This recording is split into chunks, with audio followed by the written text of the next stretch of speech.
Greetings and welcome to Stunthangar Video Hangouts. My name is Charles Carter, and I'll be your host this evening. I want to extend to you my gratitude for you watching the Stunthangar Video Hangouts. If you're watching this as a replay, I want you to know that I host these YouTube live streams every Monday and Friday evening starting at 6:45 p.m. Pacific Standard Time. So please make a note of this so you can watch or be part of the live stream. Plus, we have an after party following the live stream, which is sometimes better than the live stream portion. You must be a registered Stunthangar Forum member to find the link to be part of the live stream and the following after party. Here at Stunthangar Video Hangouts, we talk about building and flying model airplanes, sport flying, competition flying, and what you've been doing lately. To join our conversation, if you are already a member of Stunthangar Forum, you can find the link if you scroll down to the section called At the Bench. Now, if you're not a member, or if you're not logged into Stunthangar Forum, the At the Bench link will not appear. Now, if you're not a member, please register at stunthangar.com/SMF. That's stunthangar.com/SMF. That's Smart Men Flying. That's courtesy of Jeff Riley. You must place a space between your real first and last name when you register. You must also use a valid email address, or Sparky. The proprietor of Stunthangar will not approve you. Now, if you're inclined to not come in but just enjoy watching us on YouTube, wonderful, fantastic. Please enter the questions or comments in the chat box, and I'll do my best to make your comments or questions a part of the show. Now, understand, sometimes I can't get a word in myself, so be patient, and I will ask our illustrious panel your question or state your comments. And by the way, you only can make comments or questions during the live stream. So like I said, I host these YouTube live streams every Monday and Friday evening, starting at 6:45 p.m. Pacific Standard Time.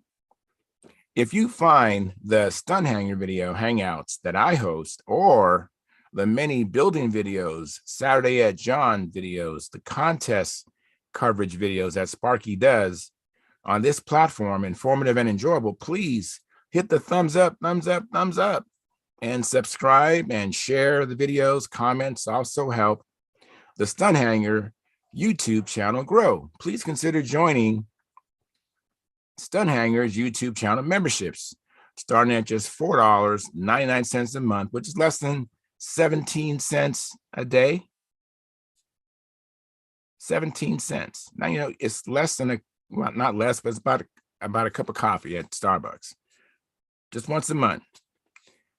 Now, by the way, I'm a member. I have the $4.99 come out of my own checking account each and every month, and I don't miss it. And I suspect you won't miss it either. Plus, you'll be donating to hopefully something you're passionate about, you really enjoy.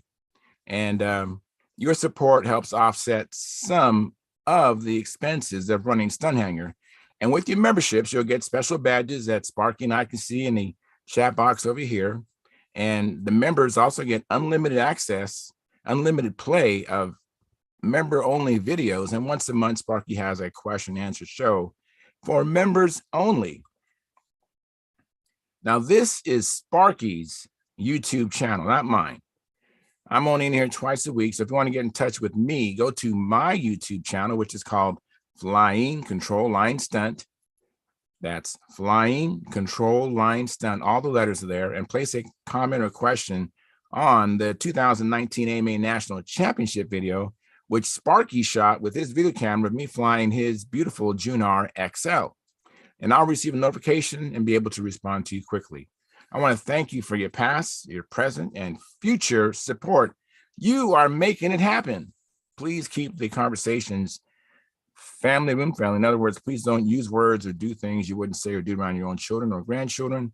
And without any further ado, I'm going to post a link now at the Stunthangar Forum. Let me do that right now. Let me see here. Oh, did I lose that thing? Darn it. I've got to recreate that link. Pardon me, everybody. I'm going to get to that right now. And just give me a moment here. Let me see here. So,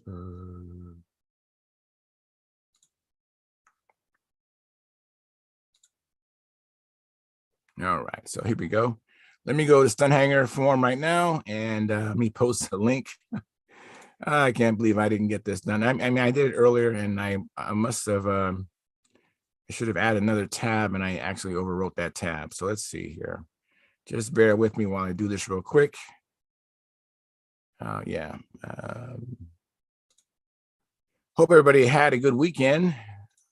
I actually was spending time just working on repairing some glow igniter batteries. I really like this new jig that I made. I'm able to I repaired 4 batteries, and that's like $130 savings, $120 savings. They roughly cost about $30 a piece. So I'm really happy to have now like 4 or 5 working igniters that that will work. So hang on a second. I'm got to redo this here. I'm doing this now for the 3rd time here. I haven't done this in a long time, so I guess I'm overdue to make a mistake like this, huh? So why is it doing it like that? It's I'm not expecting the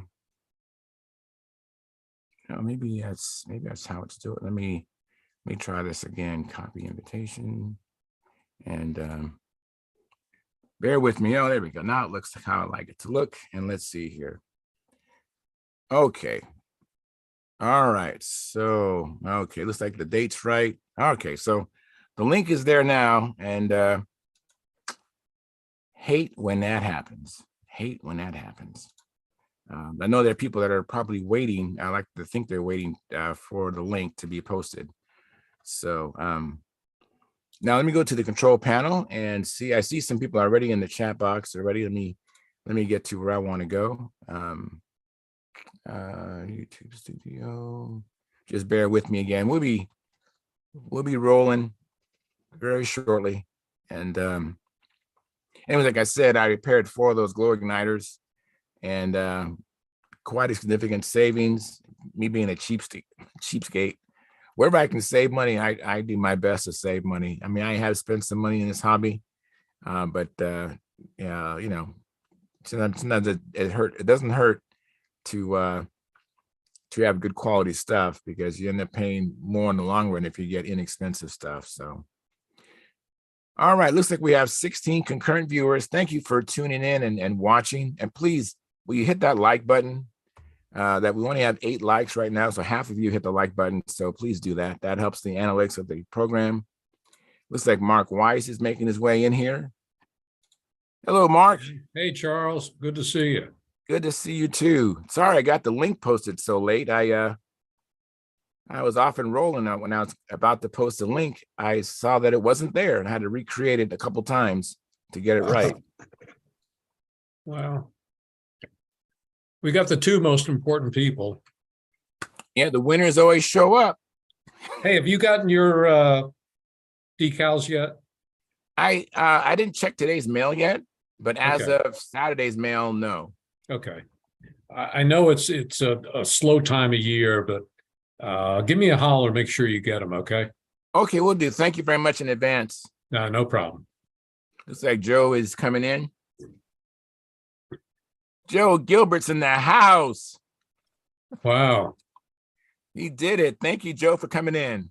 Oh, cool.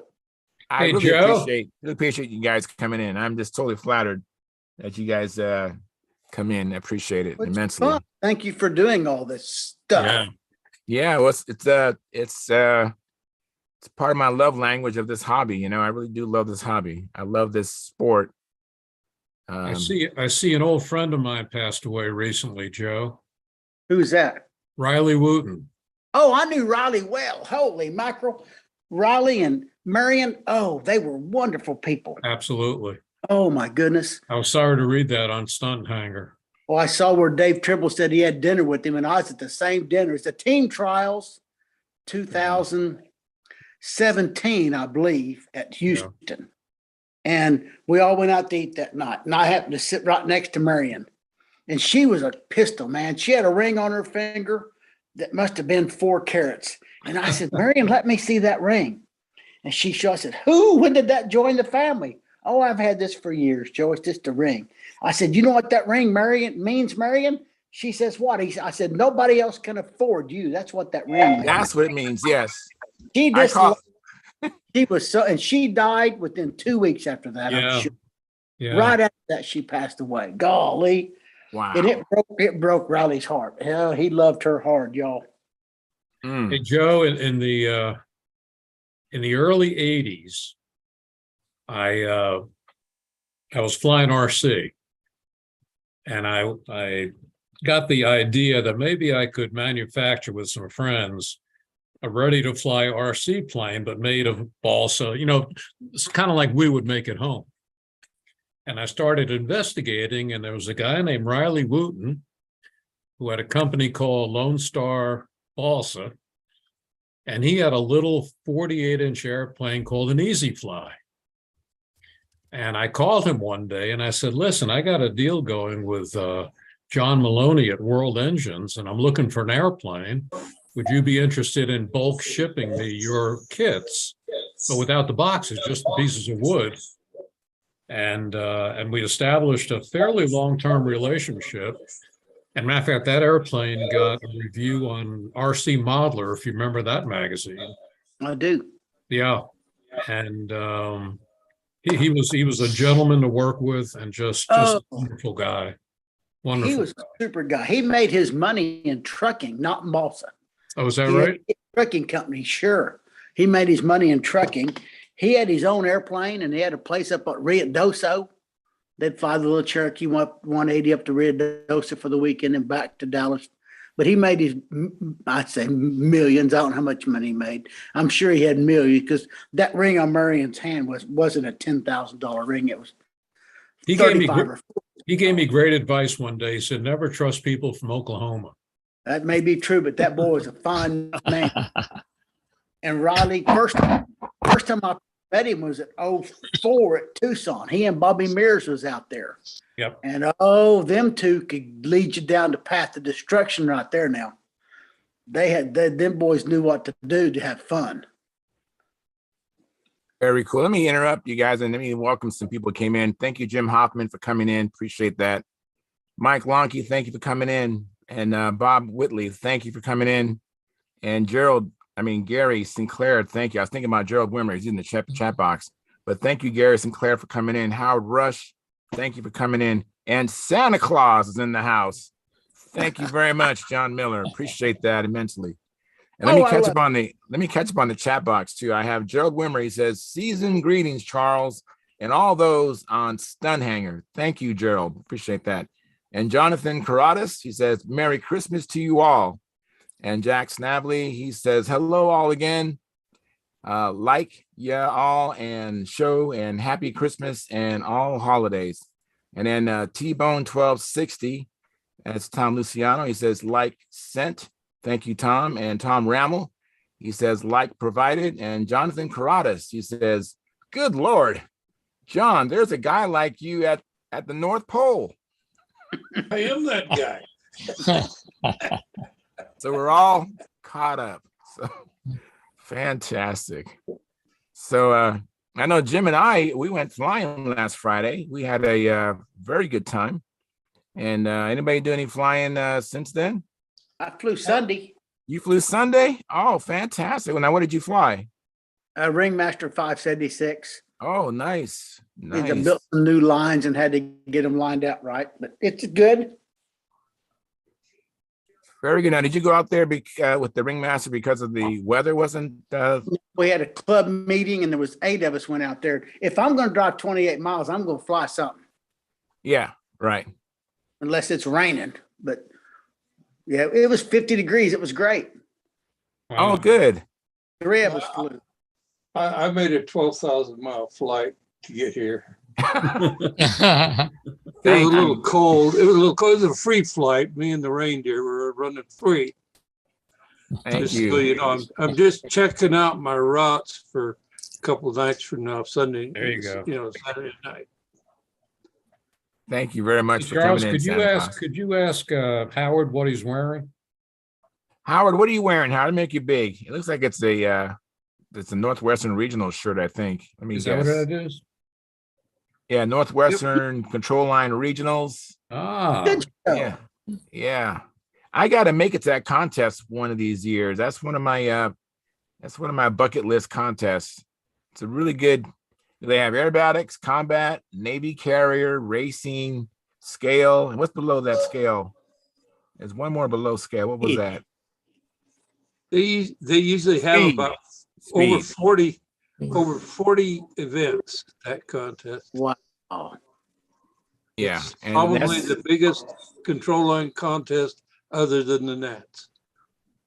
yeah, I got to get there one year. Oh, no. Rodax is bigger than that. Way more than 40 pilots at Rodax. I didn't say pilots, I said events. Oh, Events. events, you're right. They don't have speed. That speed carrier, the whole bit there at the Mhm. regionals. You're right. Yeah, it's something I hope to get there. It's a little bit of a drive up in Roseburg, Oregon. Yeah, it's about 1,000-mile drive for you. Yeah, I'm sure it'd be worth it. I have a friend who usually Walter Hicks, he runs the scale event. So maybe I could I know he's invited me to pop by there on my way to there. And so that's something I've been entertaining. It's a great contest to go to, a lot of fun. And everybody in the West and sometimes from the East is there. Yeah, and they have a good Canadian contingent that comes down there too, right? Oh, absolutely, yeah. There's at least 4 or 5 from Edmonton go down on a regular basis. Yeah. Hmm. I think there was one year I was up there, they had 47 events, I think is what they had. They had, if it was in the handbook or in the rule book for control line, it was there, and there were a few that aren't in the rule book. Wow. Very neat. I have another comment from Mark Lumen. It says, gotcha like. Thank you very much, Mark. And he says, watching tonight from Miami. He headed home tomorrow. Thank you, Mark, for tuning in. And Edward Carlisle says, like sent. Thank you, gentlemen. Appreciate that. Yeah, there's no flying up here for models right now. Minus 17 Fahrenheit. Right, Ooh, ooh, older overnight. And we got about a week coming of it. So man. Yeah, I've been Wow. thinking, Bob, if you would PM me with your phone numbers, I think my new phone, I can make Canadian calls. I think I can Okay. call Mexico. or I can And just call you. I've got your number. I'll give you a call in the next few days. yeah, I'd like to talk to you. So- Bought an American plan for it, just so I chat with guys like you. Oh, cool. Yeah, I just got a new phone and it can make international calls, Canada and Okay, Mexico. I'll give you a jingle in the next few days. Sounds good. Anybody else do any flying? How about you, Howard? What's going up there in Washington? You're muted too, Howard. he's muted. He'll fix that. Yeah. I'm just Oh. inventorying the Granderson estate. After that, that's too chilly and rainy to go flying. Oh, okay. Have you started on your twin yet? No, Okay. We're looking forward to, posts Yeah, about me too. what you built.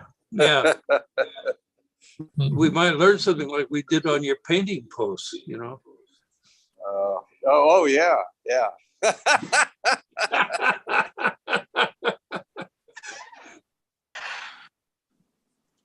Jonathan Carrata says, Santa, John, how on earth did you teach the reindeer to perform the clover leaf? Listen, it was tough because, you got your lead reindeer and I taught him, but the boogers behind him were trying to go the other way. Oh, man. We darn near bit the dirt that time. Did you lose line tension? Oh, well, we're free flighting it. Well, you got the lines to the reindeer, don't you? Yeah, but well, didn't lose line takes it. The lines were going the wrong ways, Had them go this way and that way. And yeah, it was tough. And I see Sparky's in the house. Thank you, Sparky, for coming in. I see you're in your shop back home.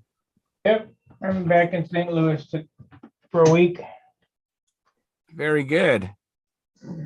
I can get some stuff done. Right. So what are you working on the Aegis? I see the engine's out of it. What are you doing? I'm using white paint, my airbrush, to touch up any of the boogers. Okay. Fingerprints or dirt, whatever, and just going around and specking it. It looks good. I'll do the red neck or the yellow next, and then the orange, and then the red, any of the spots. And then tomorrow we'll clear it. I got great. Let me get this gallon here. All right. Hey, Keith Russell, thanks for coming in. And Stuart, thank you for coming in, you guys. I haven't even looked at it. I stopped at Wick's on the way back home today, and I picked up a load of dope. And they had a couple of gallons under the thing, said make offer. Whoa. Nice. So what they did was they mixed this red up and they missed. So they made 3 gallons of this red. And they can't duplicate it. So it's not insignia red. It's not, Cadillac red. It's just red. And it, by the looks of this drop on here, I haven't looked at it. It looks really cool. So let's see here. Point it down. See what I'm doing. Yeah. For the first time, we'll get to see what this red looks like. But this $125 gallon cost me $45. Oh, Woo! nice. Got a deal, dude. Nice. Nice. Red's Yes. expensive too. You said red's Well- expensive? Red more expensive than the other colors? It's the most expensive color. Gold might be more, is it, Sparky? I don't know for sure. No, red's the most expensive. Red Don't ask me why. I don't know why. Takes a lot of Let me get pigment. my key. Where's my key? Well, at $45 for a gallon, that sounds like the perfect shade of red. That's Yes, the it perfect. does. Pardon me. Yeah. That's the perfect shade of red. Well, I think it's going to be by the looks of this dot here. Almost I looks use like red a Victory. lot. You'll see a lot of it.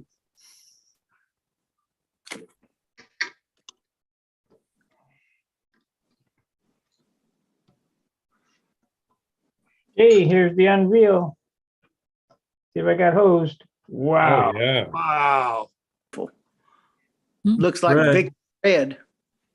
It's red. Looks real red. Fact- That looks like it's red.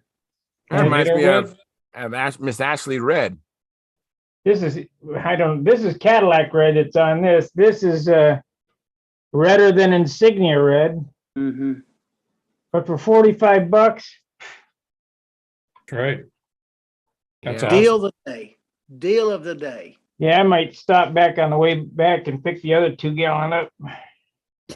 That's a lot of airplanes right there. Yeah. Well, You'll be figure flying red airplanes till you die. I'll be like Bob Hunt. Yeah. He had gold, I'll have red. Hey, Yeah. Sparky, Yeah. if you'd be willing to send that to one of the guys in the group, we could kind of each look at it and pass it around and eventually get back to you. Oh, yeah. Yeah. Well, Sparky, with it being that cheap, you might want to phone Wix and tell them to hold it for you until you pass through. Yeah, that's a nice color, Spark. Yeah. I didn't know. It just looked nice. There's a little dot on here, and I go, that's really red. And it really is. So That's a great deal. Yeah, very nice. Good catch. Great catch. I spent $90 at Wix today, and I got enough stuff. I got a few $100 worth of dope today. Cost Very me. cool. Who's that with the Stunthangar logo there? It's Charles. Oh, that's me. I got to put my camera back on. There we go. I'm gonna work on the 23 badge while I'm home here and get it uploaded to everybody who helps support the deal, and I'll get those badges out. So anybody that has donated, please mark in that thread the support drive so I don't have to chase you down to figure out who did what. So I can give you a badge. Cool. Very cool. I have another comment from Jonathan Corrados. He says, "Hey Santa, I think the elves, left your sleigh repair paint behind, and Sparky got it cheap. Beautiful fire engine red." There the elves are always. That's the pulling. paint for your sled. Oh, okay. Yeah. I used a lot of red. There we Want to go. send that over here, Sparky? Yeah, sure. That's about the same color as your hat and your suit. Yeah, right. Yeah. Oh, that's funny. And then Caffeine, he says, "Season greetings from Indonesia." Hi, Caffeine. Indonesia. Hey, John, that was supposed to go to Stunthangar. Very good. Very nice. I like that, Mark. That's funny. Hey, Mark, do you want to pass along an attaboy to Jim Barry? I think he's doing a pretty damn good job. Jim Barry is the best district director you can imagine. Because I just got this in the mail the other day, a welcome letter to Pampa. It was a renewal anyway, but nonetheless, we'll be sending all this out for Yep. all the good info about it. Yeah, pass along an attaboy if you would. Well, thank you. I absolutely will. Very good. Thank And we you. have 38 concurrent viewers right now. That's pretty good. And then we have 22 likes. So if you haven't hit the like button, please smash that. It doesn't cost you a thing. And then consider donating either through the super chat or join the Stunthangar YouTube channel memberships. That'll help out. Thank you very much. Or the sled hanger. And Jim Hoffman has his hand raised digitally. Hey, Jim. Hi. So I have a technical question for this group. Good friend of mine just got it was a Brodeck profile Mustang, and he's going to build it, and he wants to add dihedral to it, about 1 inch on each wing panel. And so the question to the group is, what kind of horn arrangement would work? We'd like to avoid lucky boxes. And I know you can use a single flap horn on a swept forward trailing edge. This is a straight trailing edge with an inch dihedral on each panel. No So difference. I don't have any experience with that. It's no difference. Just put the horn wire where it goes into the flaps. That's where the pivot point is for that horn wire going through the dihedral joint. So in other words, the horn wire is not centered at the trailing edge of the wing at the center line. It'll be north of the center line, It'd be above the center line, yes. and that's it. Yeah, it just, same thing applies. There's enough flexibility in the hinges and the balsa wood and how that flap horn's connected into the flaps, that there's no binding unless there's extreme amount of dihedral and or sweep forward or combination of the two. Okay. But an inch under each wingtip is not going to be an excessive amount. Just that make sure that your horn wire is anchored with a nice strong pivot point, but it's above the center line of the wing at the dihedral joint. Okay. Understand what I'm saying? I do. So Let me make one suggestion. Now, everything Keith said is absolutely correct. Something that'll make it freer is keep the horn as close to the fuselage you can, and the horn to the end of the flap. Don't stick it way out in the 2 inches out in the flap. Keep it right at the end of the flap. I'd like to add in there too, everything that's been said is correct, but there is one thing I don't understand. why you don't want to, well, first let me ask this. I don't understand why you don't want to use a lucky box, and there's a simple lucky box that you can work with that works really well for what you're working with. And that is, are you running it like an 1/8" flat-horn, 1/8" diameter flat-horn wire? So to answer your question, it's not my airplane, it's my friend Joe Reinhardt. We don't have, neither of us have experience with lucky boxes, but it does, to my eye, look like an opportunity for some slop to get in there eventually. Joe Reinhardt Yes, and in Ohio, and he doesn't. Oh, really? yeah, good friend of mine. Yeah, Well- he's a great builder. Well, So that's the what answer I've to your done in the question, past- John. What I've done in the past, using an 1/8" diameter flat-horn wire, I go to the KNS metal extrusions box at the hobby store, and I buy 1/4 by 1/8" square stock that's hollow in the center. I'm talking about 1/8" in the inside, and you just insert a short, or not short, but a section of that into your flap close to the end, like Sparky said, and then you slide your horn in there, your horn wire in there, and there's just enough freedom side to side to move that you get, and it's in the brass, so you got a bushing surface, and you wind up with a very smooth operating flap, and there's not a hint of a bind in it. I've done it several times on planes. Thank you. I have a Good. question from the chat box, and it's the question is by his handle, or her handle is D-123. He says, or she says, why dihedral? You have any idea why dihedral, Jim? Well, yes, it's a P-51 Mustang. The wing is mounted relatively low in the fuselage. If you put in some dihedral, you can get the lead. First of all, it'll look more scale, but also you'll get the lead out exit at the wingtip pretty closer to the vertical CG. Exactly. Exactly right. No.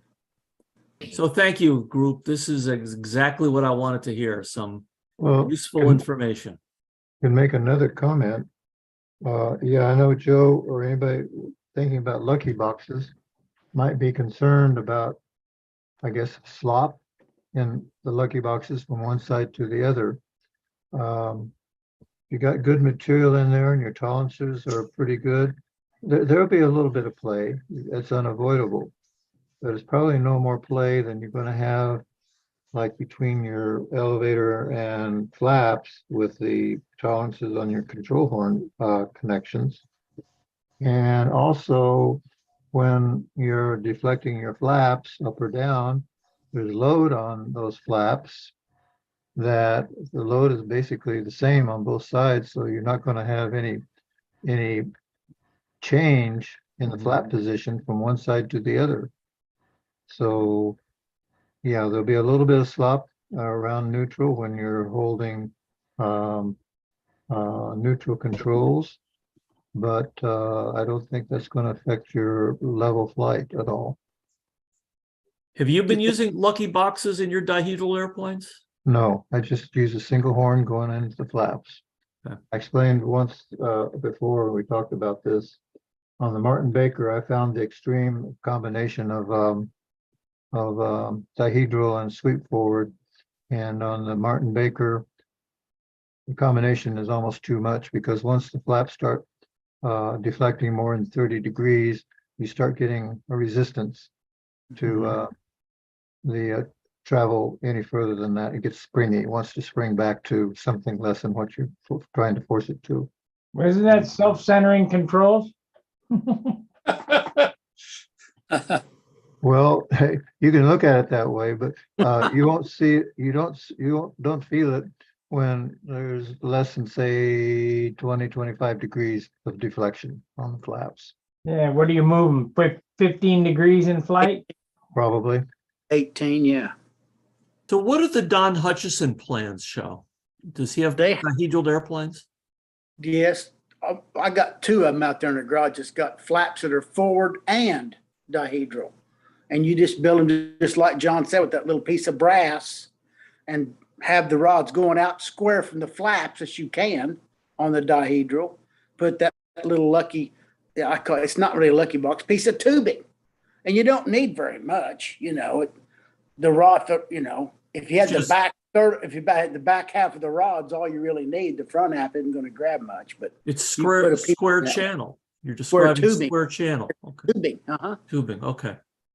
and you just build around it. And that's what's in Hutchison's Keep it drawings? as close as you can. The closer, the better. That's the key to all of it, regardless, in my opinion. Yeah. Regardless which way you go. Let me welcome Dennis Adamison. Thank you, Dennis, for coming in. Appreciate it. Hi, guys. Sorry I'm late. I That's got okay. I another saw your, story your- related to this flexible control horn thing, if you want to get into it at all. Wendy experimented with flexible tubing like on a soda straw, where it's got that corrugated tube on it that you can bend it and still turn it. It's like a bellows. You can do like a 90-degree bend on the thing and still it's going to turn on one side to the other, and there's absolutely hardly any resistance to that. He found, I think, from a surgical supply house with flexible some of this flexible tubing like that, like on a soda straw. Like on a soda straw. Again, in Luke, does someone have an extra tab open? Tube on it that you can bend it and still turn it. It's like a bellows. You can do like a 90-degree bend on the thing and still it's going to turn on one side to the other, and there's absolutely hardly any resistance to that.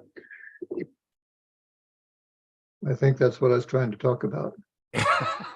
Yeah, well, hearing it twice, it sunk in on the second time. But the problem with that is, how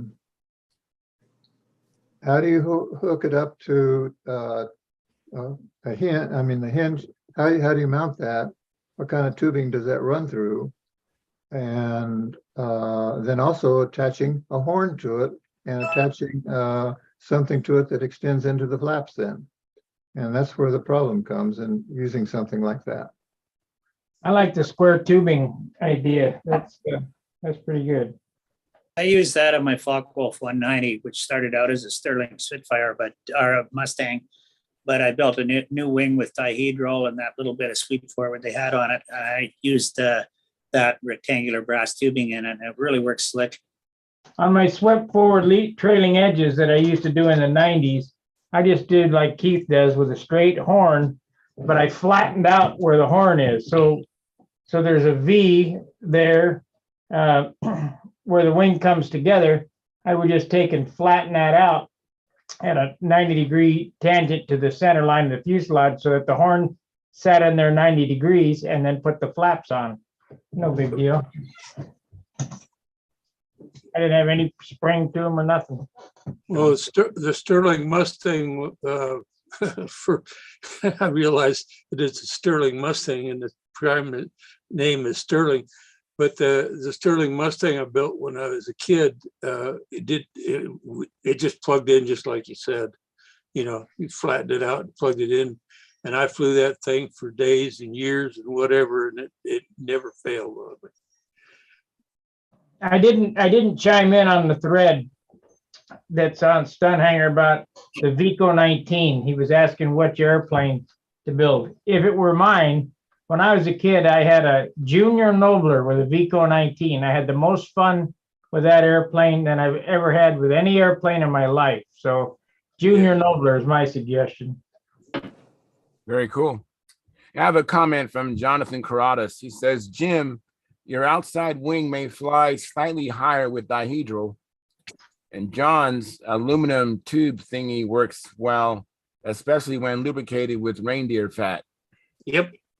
It's hard to catch that darn reindeer to get that fast.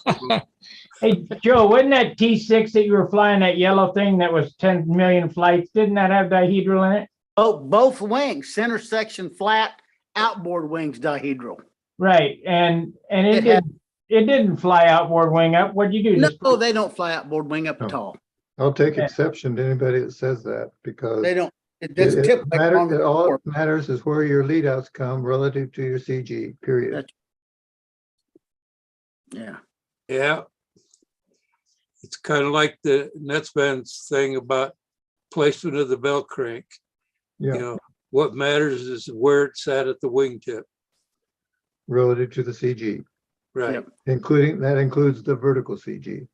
That's Right. why the dihedral on a low-winged airplane like a Mustang and like Raby did, that's why they put dihedral in it, is to get the lead outs closer to the vertical CG.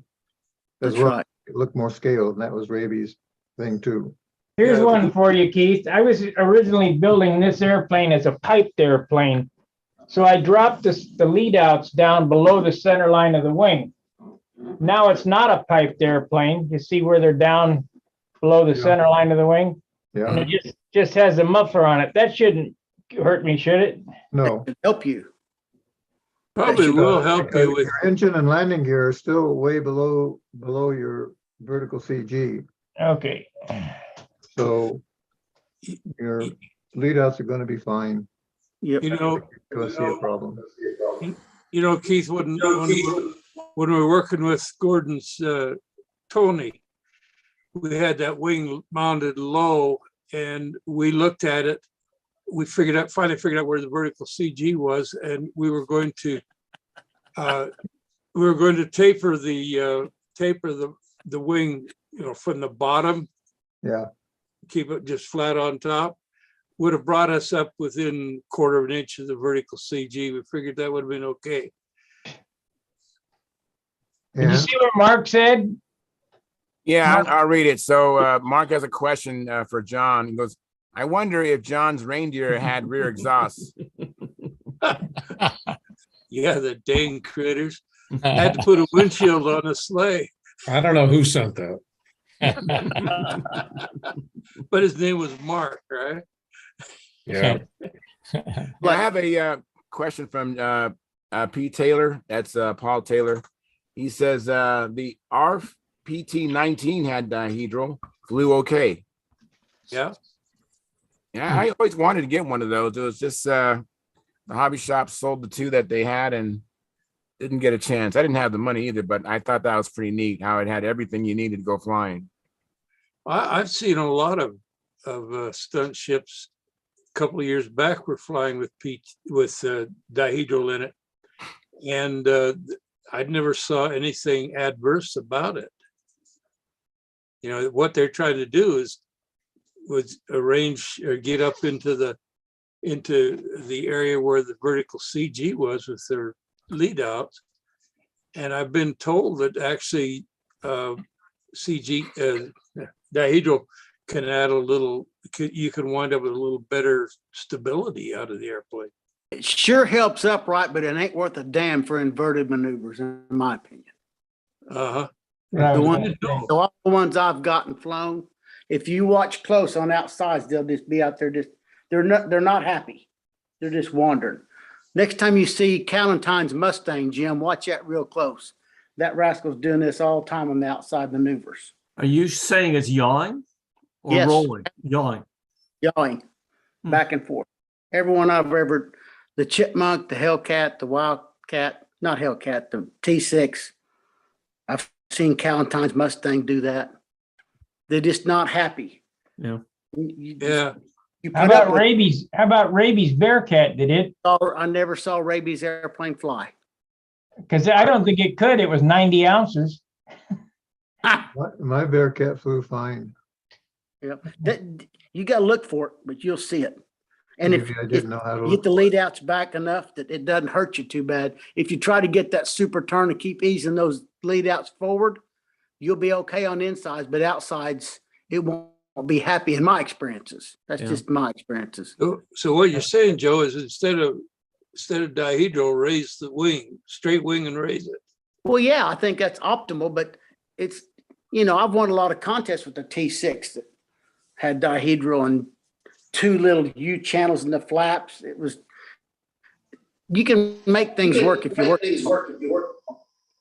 We all watched Keith's Bearcat fly a zillion times. Yeah. I never saw that Bearcat do anything funny. We have a loop going on. Hey, Carl, did you you have an extra tab open, Carl, by chance? Carl Reed, you have an extra tab open? I don't. Just curious. Is that better? No, we still have an echo. I think it's Howard. Could be. Let me turn Yeah, I out. think Hello, He's got his hand up. hello. Okay. Hey, Howard, you How's have your that? hand raised. That's Go ahead, better. Howard. My observation was that there's another dihedral effect, and that's from the fuselage. A low wing airplane will have a negative dihedral effect.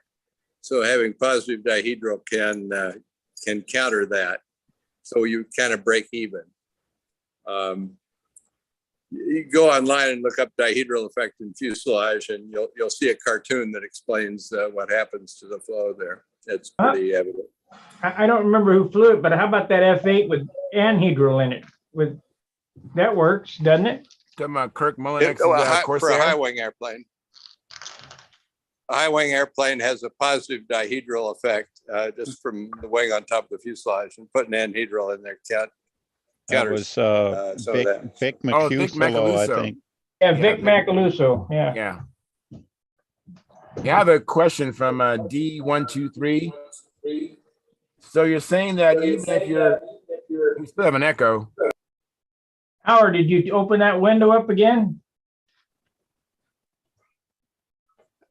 Whatever it is, it stopped. he shut off his. muted. he Okay, muted so himself. let me continue with the question. So if you're saying that even if your lead outs exit higher than your bell crank, it will not influence how level the airplane flies? No. Correct. Correct. It's There the you go, lead outs D23. and the CG. There we go.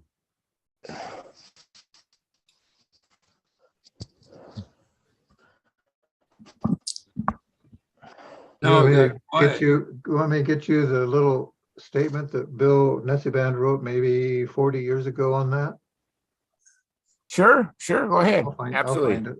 Looks like we have a Paul coming in. I'm not sure which Paul this is. Let's see who this is.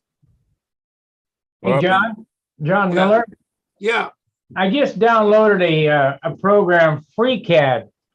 If I do a DFX file, does that convert it to G code? Can I cut from that? no, a DXF, you could enter, that's, trying to remember exactly. What that is, that's a file that almost all CAD programs can read. Okay, so And- what I'm trying to do is figure out a program that I can draw something and run it through my 3D, router laser cutter.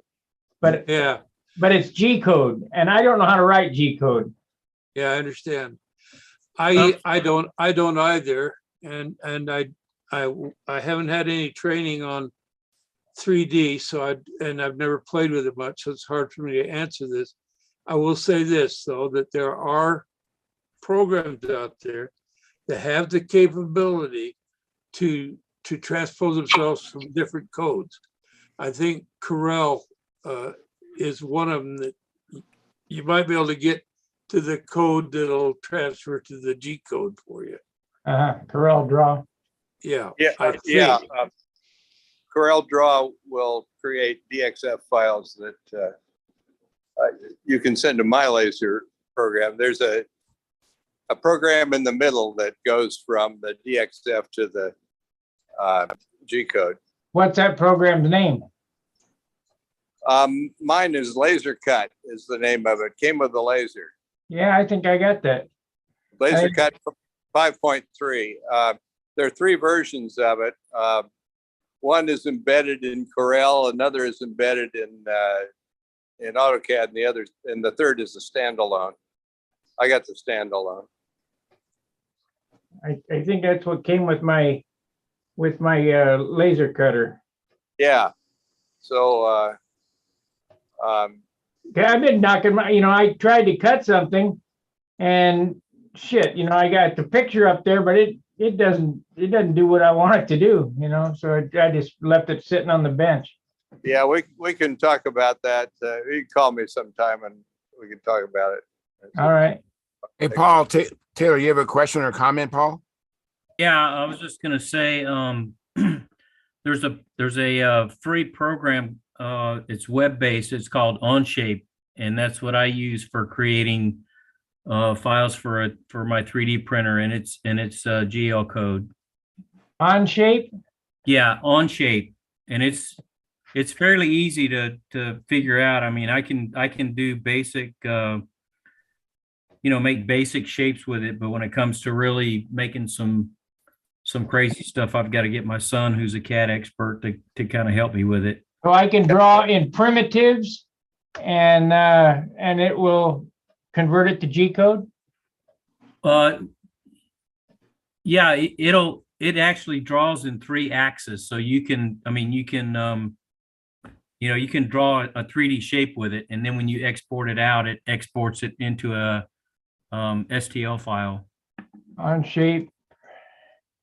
Yeah, You have a comment from Tom Rammel in the chat. He says, tell Sparky to call me tomorrow about G code. the 3D printer takes another form of file typically. Oh, sure. The CAD program generates or something generates this STL file, and then there's a program that converts it to G code for the 3D printer. Sorry. Yep. And then the vinyl cutter is something else. So you mastered vinyl cutter, buddy. Yeah, we might need a whole section on Stunthangar for vinyl cutters and 3D printers. There is one there. The CAD section. We were talking about that. Well, vinyl cutters, nothing. I mean, I use a program called Cuts-A-Lot Pro, and I can do whatever I have to do. And now that I have Inkscape, I can even take a picture off the web and trace bitmap it and change it to a SVG file. All it does is make SVG file. Yeah, I got the Cuts-A-Lot too. Yeah, the Pro. Yeah, I think it is. I don't know. It's a little difficult when you start moving nodes, but it ain't bad. You might have to do a class on the Inkscape, because somebody just handed me one of these pre-cut vinyl cutters last week. So I've been trying to learn that, and I did get Inkscape, but I can't make heads or tails out of that stuff yet. I go from TurboCAD to Cuts-A-Lot. Well, this thing has proprietary software that you have to use with it. Inkscape, yeah, Cuts-A-Lot is proprietary to my cutter, my US cutter. Yep. But Inkscape is an open source free software that's just as powerful as Photoshop. It's unreal. Matter of fact, I'd say more powerful than Photoshop. I haven't used that. Yeah, I need to learn that. Somebody else was saying that too, and I haven't figured out how to import an aviation image into it yet. Well, there's so many damn buttons in the thing. I mean, it could take a lifetime to learn all that shit. I don't have enough time left in life to learn every program.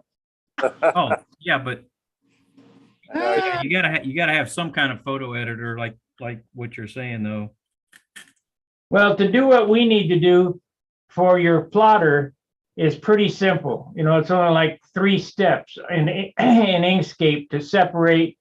Let's say that you have a picture of this bottle, and it has 1, 2, 3, 4, 5 colors plus this. So when you trace bitmap, you import it into your workspace, and you trace bitmap, it'll say 6 faces. And what it does is breaks it into 6 slices. So that's how I did that decal back there. It's 5 slices, and it cuts each color. It just color separation is all it is. And because if you look at a JPEG on the computer, there's 10 million lines in a JPEG. So it presents nice to your eye on the computer. and you try to cut with that, the cutter go, you just grind right through the paper. So you got to separate it out. But it's like 2-3 pushes of the button, it'll go, no problem. All right. Thanks. Object trace bitmap. Simple. I'll have to play with that. Thanks for that bit of info. Excuse me, it's not object, it's path trace bitmap. You want to, everything in an SVG is a path. It's a closed path. Right.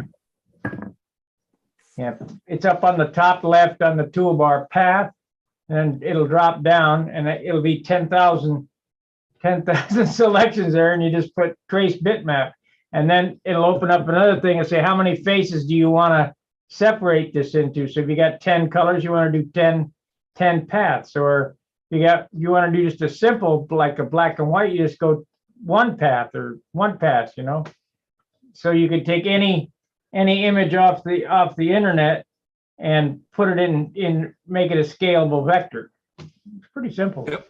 Okay. I'll have to play around with that. And the Cuts-A-Lot Pro program, I'm just now becoming fairly proficient with it. Of course, Howard's probably better than I'm at it, just by the looks of them checkerboards that he did, that rolling checks that I never got a copy of, by the way, Howard. So Keith, did you find that note from Wild Bill? Yeah. Span? Yeah, there's a check, just a minute. This All right. was October 62. So what we're talking about over 60 years ago, right? Yeah. Misconception. This is in one of his control line columns when he's doing control line capers in American Modeler. Misconception blasted. He showed some pictures that illustrate that the bell crank has no effect on locating the CG. Rather, the bell crank should be on the CG to prevent binding. CG will always fall in line with center of the lead out spacing.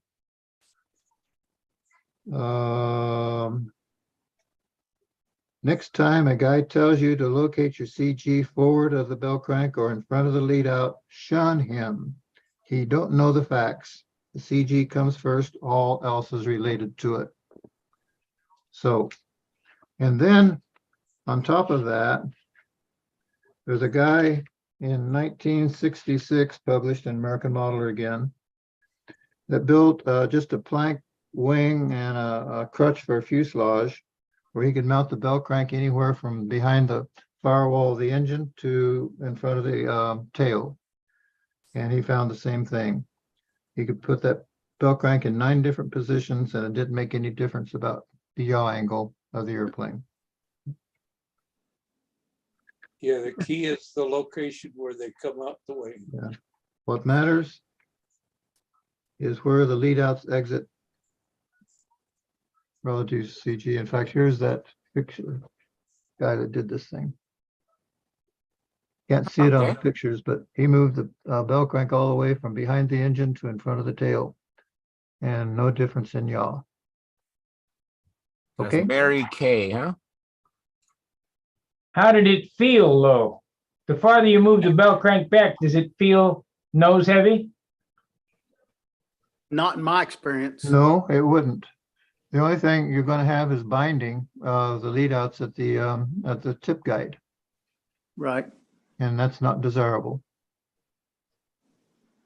So it makes sense to mount the bell crank somewhere around the CG. That would minimize binding of the lead outs through whatever tip guide you've got. Don't want to use solid lead outs. What? That's Don't want to use solid lead outs if you're got it too far behind or in front. Now Howard rigged up an experiment some time ago, and well, he really screwed up the thing because he did some things behind a hidden panel that showed that this whole theory is wrong. But Yeah, I'm not going to get into that. I want to thank Howard for that. I can explain why I did that, and something interesting that came of it. People were arguing about this and spending more time debating it than they would have doing the experiment. and this, I couldn't stand it anymore. So I did the experiment and took pictures of it. I didn't take pictures of the lead that was behind the tail that I varied to make it come out right each bell crank position. But so I cheated, and just out of frustration that people wouldn't do the experiment. But the interesting thing that came out of it was we all engineers take for granted that you can hang something by its lead outs, and the angle it hangs will be the same as it hangs when it's flying around in a circle. Thus, the centrifugal force being gravity being equivalent to the centrifugal force, and that's not intuitively obvious to some guys. And it's even hard. It's hard to explain. And Sparky wasn't buying that the centrifugal force was equivalent to gravity. And I think that was he had a good point there. So we make these assumptions, and we might not make these simplifying assumptions. Might not be too instructive to people. So anyhow, that was an interesting exercise. There was one guy during that discussion that made a cardboard silhouette of an airplane showing the top view, and he measured where the CG was and put the bell crank on the thing and the rake at the lead outs when it was hanging from the lead outs. Then he moved the CG or the bell crank back, and lo and behold, the rake angle at the lead outs changed. Well, he changed the CG because he moved the bell crank. Rather than the cardboard. because the bell crank weight relative to that piece of cardboard was significant enough to change the CG to where it would change how the lead outs came out. So yeah, he didn't prove a thing. Yeah. I myself, I just try to figure out approximately where the CG is going to be, put the bell crank there, put the lead outs approximately 3/4 of an inch to an inch behind the center of gravity, and then take a straight edge and run it straight out and try to get my wingtip weight box right straight in line, so that the center of gravity is always straightening it up instead of like the trailing edge. If you put your weight box in the back by the trailing edge, it would trying to be fucking that wing around. Yeah. Usually it ends up pretty close to the leading edge. Structurally, it makes sense to put the bell crank as close as you can to the CG. Sometimes structurally, you can't do that. So you live with that then afterwards. And putting the CG, putting the weight box where you're talking about putting it might not have the effect that you're describing, but it wouldn't change your 4.5 CG when you change tip weight. Not that it would change very much. No, we're back to that centrifugal force thing that I watch these airplanes, and I can see that they got the weight misaligned. That airplane, when it turns, will do one of them herky jerky things, trying to line everything up.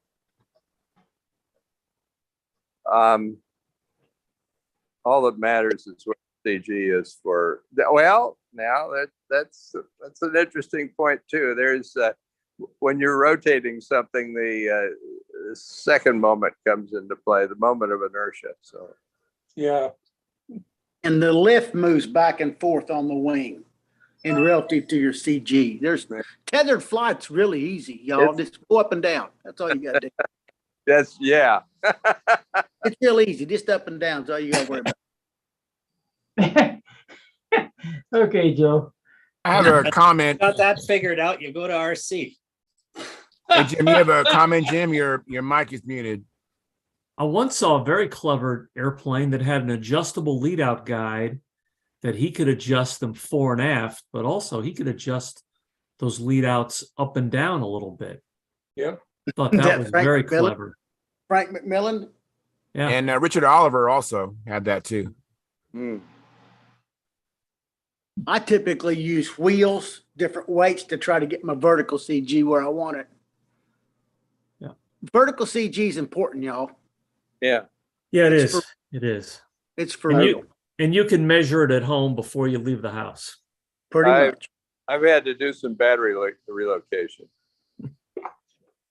I think our elevators cause troubles too. We don't talk about enough. It's way above the fuselage and it's catching air and twisting the airplane around. It's got rotation from the prop hitting it. There's lots of things, trouble on a tethered flight airplane. Yeah. Lots of stuff. Oh, Yeah.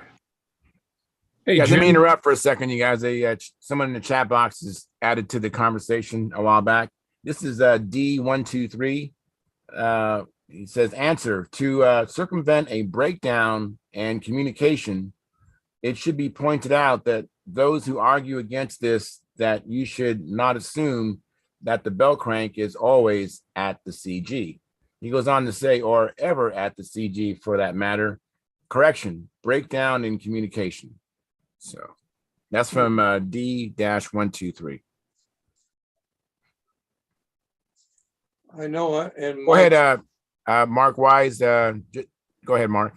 Jim, could you go over that before you leave home, finding the vertical CG? Oh, you take your airplane and hang it by the lead outs Right. from the ceiling.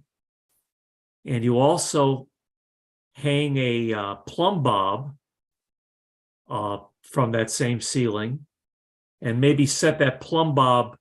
And so then look at set the plumb bob forward of the airplane, let's say. And then look at the airplane head on. So you're nose to nose with the airplane. And if everything is lined up, if the lead outs are exiting right at the correct point where the CG is, then the airplane will not do this. That plumb bob will be dead parallel to, say, your leading edge. Am I saying that right? yep, Yeah. Right. And, Top and bottom tips. and that's a static thing. And that's and I think once this was alluded to a moment ago, once you start flying that silly airplane, It there's changes. all kinds of dynamic things yep. that start happening. Aerodynamic, second order moment of inertia things. Product. But it's good to start off with a static condition that is correct. Thank you.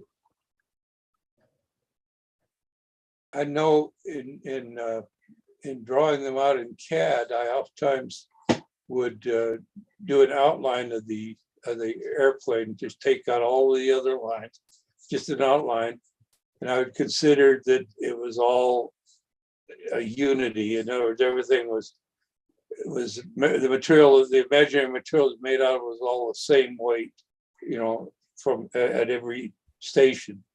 And then I'd have the computer find me the center of mass. And I'd have the landing gear struts and wheels, everything on it, showed it on it. But that would get me close. But doesn't that vary from engine to engine? Because one engine will weigh 12 ounces and the other engine will weigh 14. And then you got 2 ounces of pipe slung underneath it and the header and all that other garbage. Well, see, Sparky, what I said, that'll get you close. Yeah. It won't get you dead on. Now you have to fly it Yeah. The to thing get that gets that you off. closest is the last airplane. Yeah, the one you did before, the one you're replacing.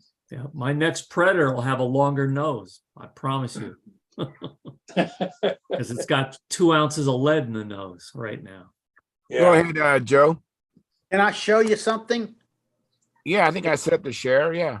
Okay, I'm going to turn the camera around, see if it works. It does work. Let me make it Okay, big here. this is a Les Nearing airplane Yeah, I've that seen was it. built 1979. Spark, you saw this at Brodak's probably. Yeah, I saw it fly. but this is strikingly like that paint job that Bob had of Billy's the other day. Yeah. Yeah, pretty. Remember that? That's a dope finish from 1979. Didn't Billy have something to do with the build on that? I bet you they built in the same shops. I don't know. I think Billy built that. This is a foam wing airplane. Oh, then I know Billy didn't build that. It's a foam wing airplane. And interesting, it's equal panel, y'all, from 1979, equal panel. Mhm. This flap is 1/8 bigger than that flap all the way out. Yep, Cord.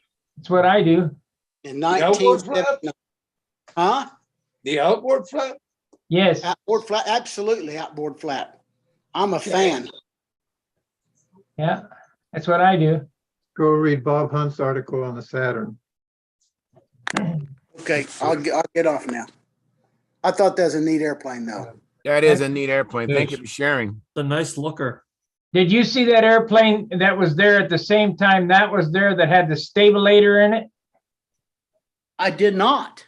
Yeah, it had a full full floating stabilator in the back, and it looked just like that airplane, only had a stabilator on it.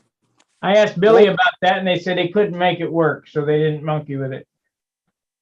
The only guy I never knew that built one that flew pretty good is Bill Wilson out of Fort Worth, Texas. I know Bill, good painter. He made one fly well.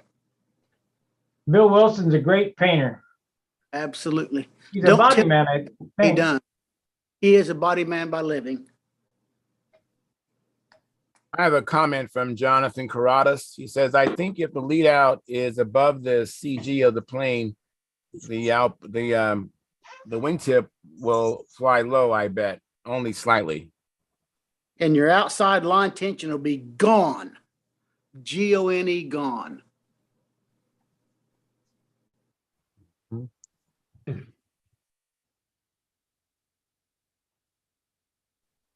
Well, there's a one way to prove it, isn't there? Change it. Spend Yeah. 400 hours and build one. Yeah. Well, the thing is I've seen the planes I've seen with dihedral, like Keith's Bearcat.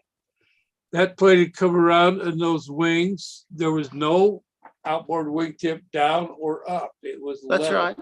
straight across. It was level. And that had a fair amount of dihedral in it. Flew very He's well. Well, his comment was, if you have the wingtip where the CG's high, it will fly wing low, Yes, it will. regardless of dihedral. That's why you put dihedral in it, is to get that line exit up to try to match where the vertical CG. That's correct. But if you miss that, if it's So high, you you got put a heavy problem. wheels on it. Put heavy wheels on it and it can help it. Yes, Bending flaps is not the answer, y'all. That doesn't work. no, you gotta add It weight. helps one direction, but hurts the other direction. Hurts the other way. They're playing a yaw in flight. Oh, yeah. It yaws differently on different parts of the circle. That's right. That's all bad. They're different elevations. Yeah, it's awful. All bad. The only That's thing why you worse get than the that is- vertical CG right before you leave the house. Yeah. Hey, Sparky, did you hear me earlier about Tom Rammel? No. Oh, yeah, call him, but I don't have his phone number. Just, hey, Tom, send me a PM in Stunthangar with your phone number. I'll call you. Did you get the plans? I Charles? did. Thank you so much. Thank you. I did not respond, but if I didn't, I'm sorry. But thank you very much. No worries. Appreciate it. Yeah, that was my birthday, so I was kind of busy that day. That's your birthday present. Thank you. I appreciate it. Hey, when I did this paint job layout, the last time that you guys were on, I was sitting right here and I drew that. It turned out pretty close, I think. Yeah. Yeah, Yeah, I didn't pick up on the orange and red though. I didn't notice that until Wow. you did on your plane. Yeah, it's on there. Oh, I see it. And I just it's more, I guess I was dazzled by everything else. Only thing that's different is I didn't have a green pen. Yeah. Artistic license. Oh, let's forget. What do you use that hammer for when you're working on that blade? Shutting the paint can. Oh, okay. I thought you were making adjustments on the aircraft. Yeah. Drop landing gear in with that. It's Mark, on that paint can, those clamps you took off, do you replace those or you just take them off and that's it? I replace them to the circle file. Okay. And they go right in the trash can.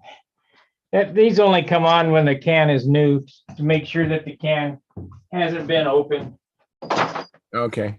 They mix all that paint there right at Wix, you know.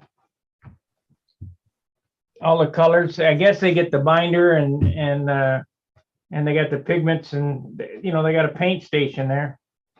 Is Wix selling Randolph? Yeah, Yeah, cool. and you get 10% off if you put in the code STUNT10. Yeah.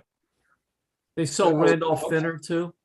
Yes, and superfill and plywood and avionics and anything you want for a real airplane. They got all kind of shit there. Tires, everything, tubes.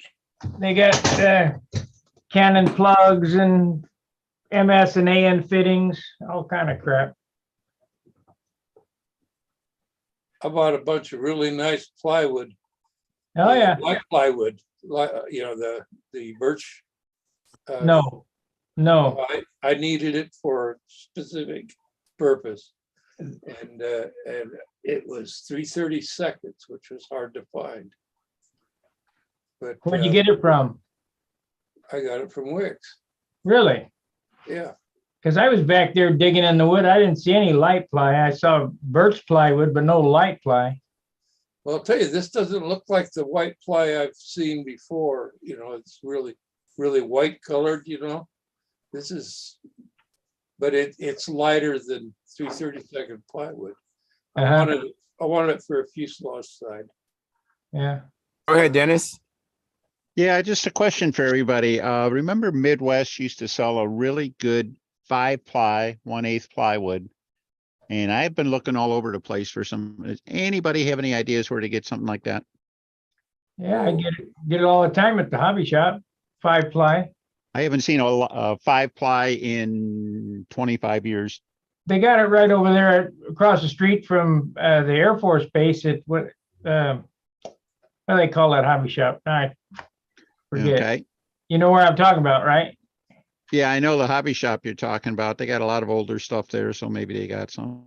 Yeah, they got. I've been trying to find it. I was at the Wix site, for example, the other day, and they didn't have it. I thought that might be a good option and stuff, but you know, that plywood was so far, you know, was much better than 3-ply, and just had a terrible time trying to find it.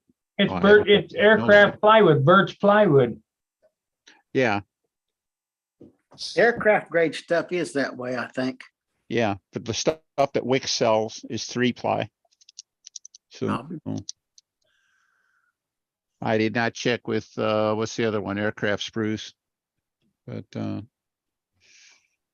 okay, that's all I had.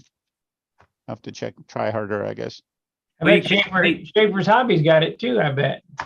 But you're a long ways away from Schaefer's. Hey, Dennis, you could glue 2 of those 3-plies together and then sand 1 ply off. I actually do that now. I take the 16th ply and I stack that up and I get, like, you know, 3 plies twice.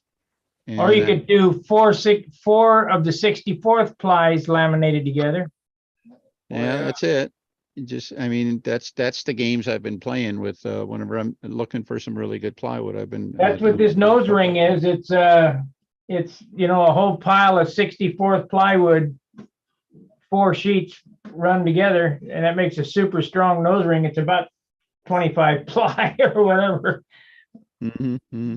Another possible source, if you want to buy a full sheet, is check with your local hardwood suppliers, and some of them might carry aircraft ply, like one of the suppliers here does. So I just go there and just buy a full 5x5 sheet.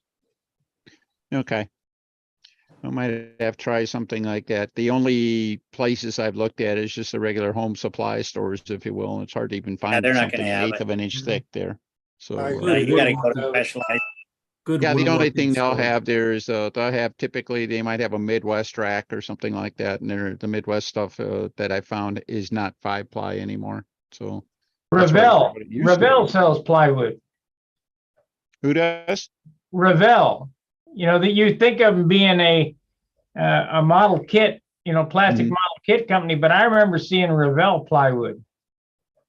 What you got Okay. there, Paul Taylor? Make it big here. Look at that. What do you got there? Oh, Rebel, yeah. Just like Sparky said. All right. Terrific. Proof positive. Thank you, Paul. Yeah, I forget where I leave my keys, but I don't forget shit like that. That's important stuff. Yeah. Yeah. I have a comment from Jonathan Carradas. He says, Santa, before you start your deliveries, what warp number will you need to average to get the job done on one fuel load? 15. 15. All right. Yeah. Woo. Yeah. Nora thinks they're tracking me, but you know, that's a deep. Hypersonic. Hypersonic drive. Yeah. How's this- Aircraft Spruce has 1/8 by 5-ply, Dennis. FYI. All right. Who's that? Aircraft spruce. Aircraft Spruce has 1/8 by 5-ply. It's $83 a sheet. How big is the sheet? $200 shipping. Yeah. It's available. Do you have a good woodworking store up there where they sell good wood stuff? I don't know. I've I never don't know. found one or heard of one. Just go Like I on the said, Ravel we site and got- get a we small got piece. basically Home Depot kind of stores and stuff Home like that. Depot. So It'll be a I special. really haven't gone looking for anything, better than that, I guess. Research it for you.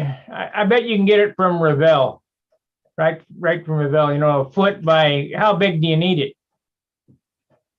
So I'd be happy to start with a basic 6x12 Yeah, there you go, Ravel. or a 2-foot square, nothing bigger than that, certainly. Revell plywood, PLY. Oops. Yeah. And in answer to Mark's question, the standard aircraft ply is sold in 5-foot by 5-foot sheets roughly. They're metric, usually imported from Finland. The 3mm thick, they said. Thanks, Bob. That's I have a comment from T-Bone 1260, Tom Luciano. He says, SIG still lists 5-ply.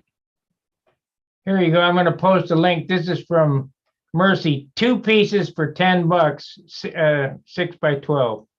Okay. Ravel plywood. Lot of Ravel plywood. Let me look here. Is this a And what was that source again, Sparky? Ravel? Yeah, Ravel, but you said that who was it that was selling the Ravel? I thought you named another vendor there. Or did Yeah. I just misunderstand you? No, I formerly Lumber Liquidator Shop quality. Yeah, I Okay. said another, but that's, there we go. 332nd. That's on Amazon. You can get it off Amazon, it looks like. Okay. Let's check Amazon. That's 12 by 48. 332nd, 12 by 48, 6 sheets. Let me see here. Let's see, we get the 8th here. Ravel. Amazon has everything. Yeah. Control C. B. 1/8 plywood.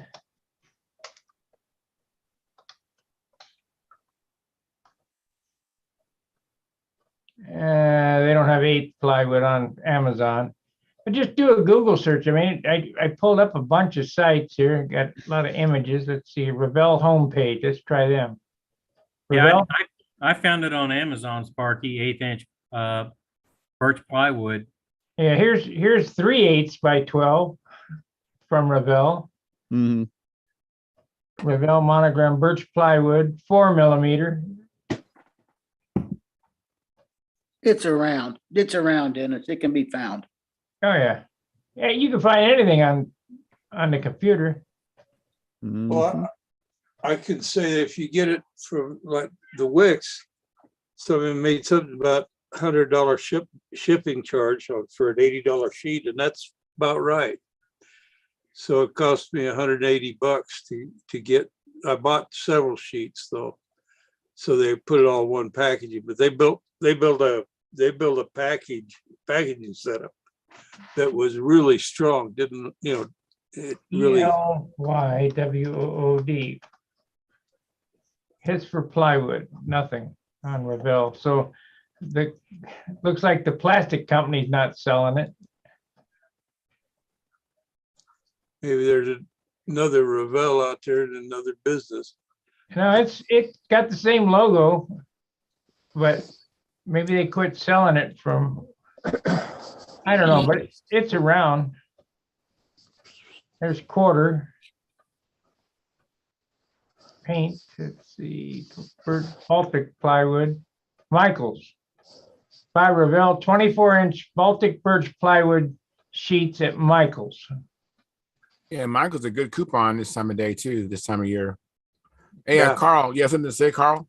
Yeah, I just Googled that. You've ever heard of woodpeckers? Oh, yeah. 1/8 by 12 by 20-inch Baltic birch B/BB plywood. What ply? Well, That's it the hard. yeah, it doesn't say. Okay, that's not aircraft ply. That's Baltic Okay, birch plywood. I did. Okay. It's still good ply, but your strength per weight is going to be a little bit less. Well, you go through a lot of it, don't you, Bob? Right here. Here we go. Hobby Incorporated, 8 by 12 by 24, 1639. I'll put the link up there so you can find it. All right. Thank you. Hey, Lynn Burrell's in the house. Thank you, Lynn. Hey, guys. Lynn's in the house. I'd be careful of that Baltic birch stuff. I got some from building some cabinets for the kitchen and some 1/2-inch stuff, and the glue is substandard. Pretty stuff, but the glue is substandard. Oh, you laminating on you? Yeah, actually related to that, Howard, we ran across that in the shops years ago when they started coming out with substitutes for it that they called Baltic birch, but another name for it was apple ply, and it's not actually Baltic birch, but it's being sold like it is on the market. There you go. The link's in chat. I figured Thank that you, Sparky. stuff came from Russia or somewhere where they have a lot of birch, but they're not too proficient with gluing it together. They didn't use case and glue.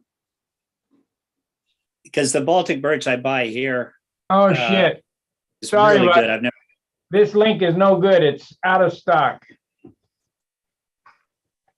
Oh, well. It'd be all right. Looks Hey, like who's Philip showing Bailey's making pictures his way in today? here. Who's showing pictures tonight? Anybody got any pictures you want to share? Hey, Philip Bailey, thank you for coming in. Hey, guys, what's going on here? Oh, I know what's going on. I don't know what's going on. Computers have been crazy tonight. Hey, Joe. Good to see you. Everybody. You get my email? Danny Claus. No, I didn't. I got the wrong Phil Bailey. Well, there are 17 of us just in my area, so it's not hard to believe.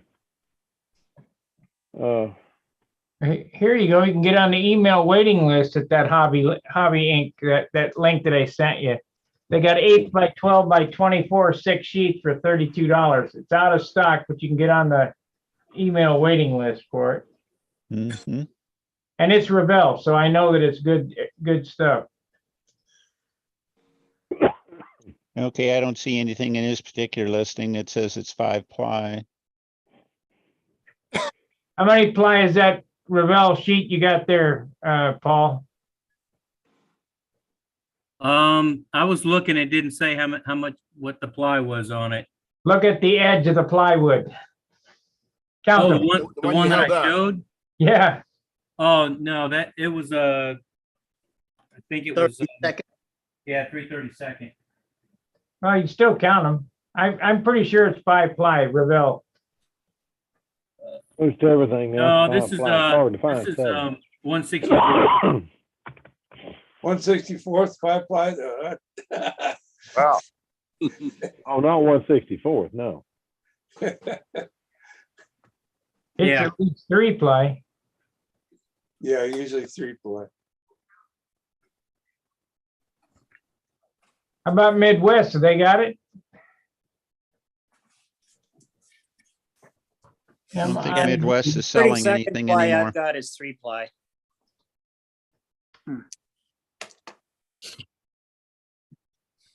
Let's see here. I think last time I bought 5-ply, I bought it from Sig. Midwest balsa. Well, I bet you they could use the business right now.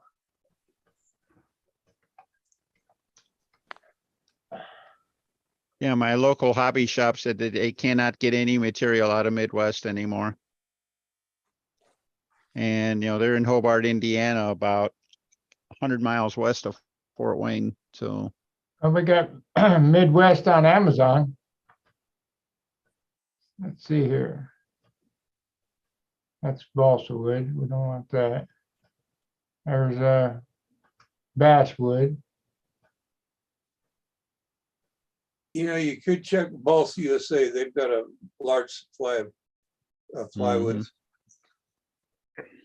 Hey, Jim Hoffman can share some pictures with us. That'd be great, Jim. Love to see it.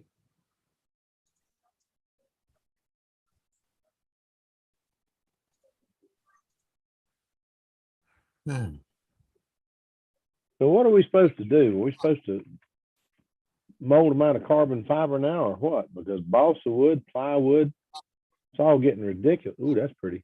Oh, yeah, it is pretty. Ridiculously hard to find. Now, what is that? Is that a United? What is that? It's not a United. Well, I don't know. The rudder looks like a United. It almost looks like a Magnum and something else and something else.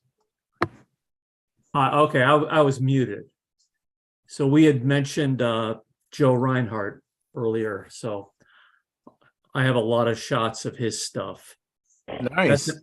That's an airplane he built called the Plano. It's an Australian airplane. I've seen that plan somewhere. Yeah. Yeah, so That looks nice. this is another one he had built. I forget the name of this one. Plano was big. That had a ST-51. This is a sort of a 35 size airplane. It's called the Kismet. Kismet. Called the Kismet. Yeah. Pretty. That's classic, isn't it, Jim? I flew this at Brodex. I remember. I've seen that airplane before. That's it. You saw me fly it at Brodex. That's right. Yeah. You don't have your Cycle 6 there, do you? Well, I have a lot of stuff, Joe. Let me work my way through. I have a question on that. Never mind. Go back. Go ahead. I was just curious, because I never used that type of weight box on the end there, on the wingtip. Yes. As what, do people put BBs in there or shot? Is that what they use? Whatever. It's anything cylindrical. All right. No.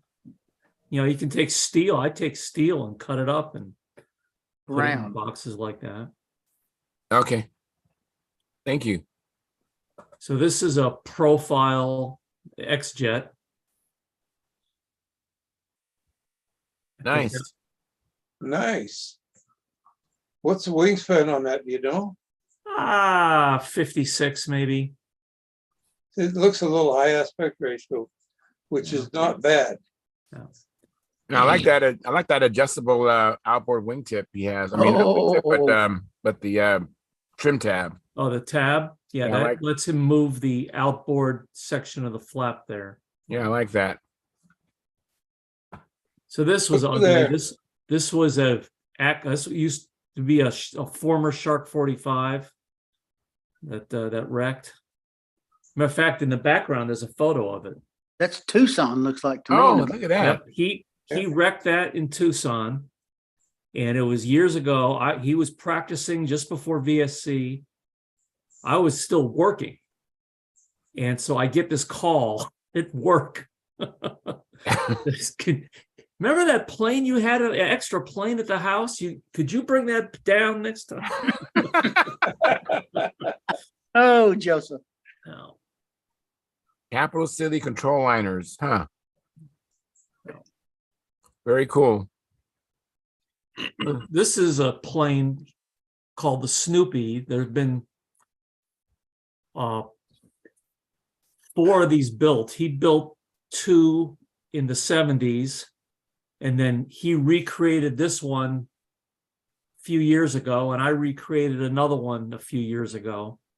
So this is it says 75 on the rudder, but this airplane was built in about 2015, probably. That blue and yellow one, is that the 35 size stiletto? That's an ARF No, Nova. that's no stiletto.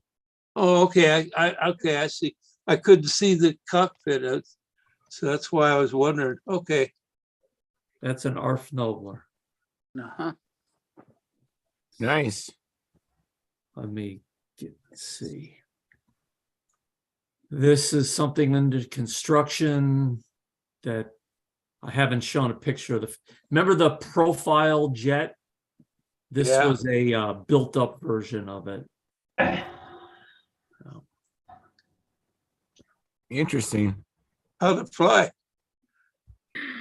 I flew this one and it flew fine. I made some trim changes to suit me. He instantly undid them when I gave it back to him. What was do you remember what the name was? It's called the X-Jet. X-Jet, okay. Yeah. Like that profile you saw a while ago. Yeah. All right. So this is a Grumman Guardian, but it's not the Berkeley Guardian. That's an It's impact bigger, wing. bigger than the Berkeley Guardian. Excuse me. I like that muffler he's got there. Yeah. That's a nice airplane. Big. The only other one of those I've ever seen that was big enough for stunt, Bill Worridge built. That's a good looking airplane though. Yeah. Yeah. Kind of a flat finish. Whereas he won the Concours years ago. Wow. Here's a picture of him. That's an old picture. He's a sweetheart. Yeah. What else we got here? Oh, he had made something out of nails. Horseshoe, yeah. Yeah. Horse nails, horseshoe nails or whatever. Wow. Here's his flying buddies. His friend, the tall guy, owns a big farm, I guess, and he's got acres and acres of grass, and so he mows an area. He says like a putting green. No, I've not been there. It's in Columbus. That's where they fly. Wow. Here's that. I think the same shot. That's that same Snoopy you saw.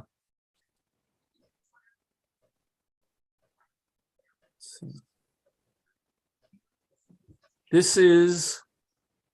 He built a Gypsy 35. Joe, you probably saw this at Brodeck because the same time I was there, he was flying this. And Jim Silhavy was there. He was there. If you look closely, there's Jim Silhavy's autograph on that airplane. He was a mess too. He was fun. That's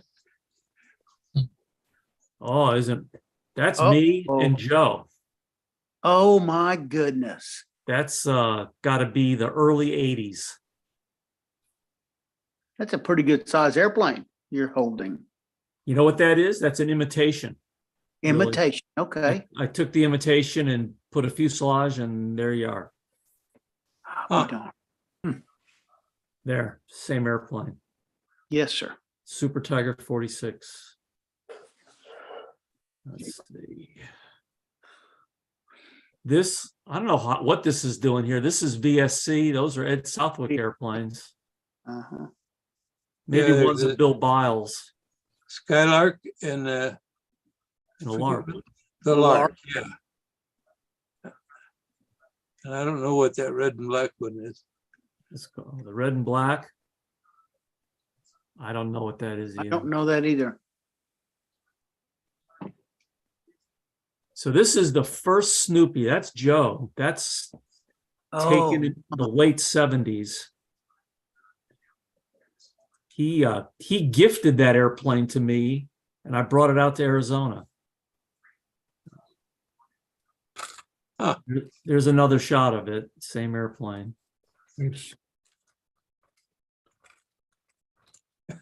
Like the upside down lettering on the fuse.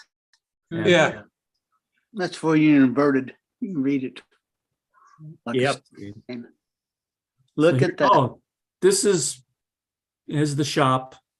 Well, it's the storage area, I guess. Oh. He got a lot of fuel. So, Yeah. so that's what I got without previewing another zillion of them. So, Thank you. Thank you very much. Gordy has the tail of his first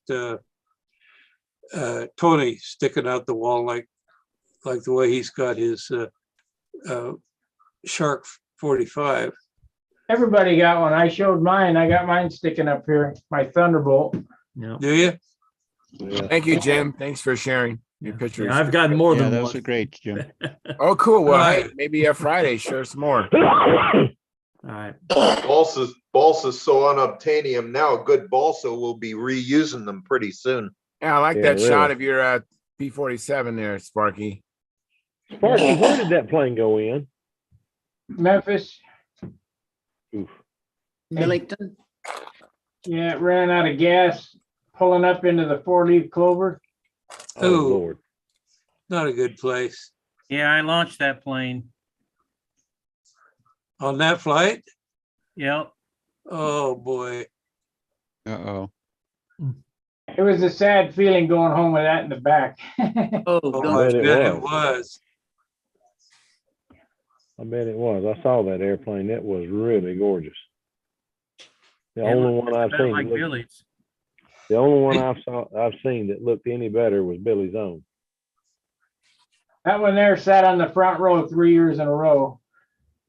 Hey, Sparky, is that rudder ground adjustable? No, Oh, okay. It looks like it.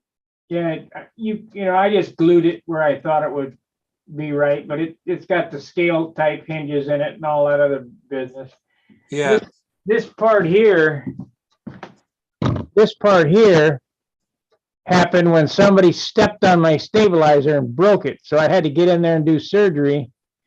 And I cut that open to look like a hatch and dropped the tail wheel out and did the operation from inside to secure all that together and glue that back on. Somebody did that to one of my planes at the Nats. That's where it happened, the Nats. Yeah. I was done that year. Well, I was done after they stepped on my Stunt 30. I thought that little sucker was gonna do something that year because it was landing great out there on that L pad, and it was flying good. But that ended that.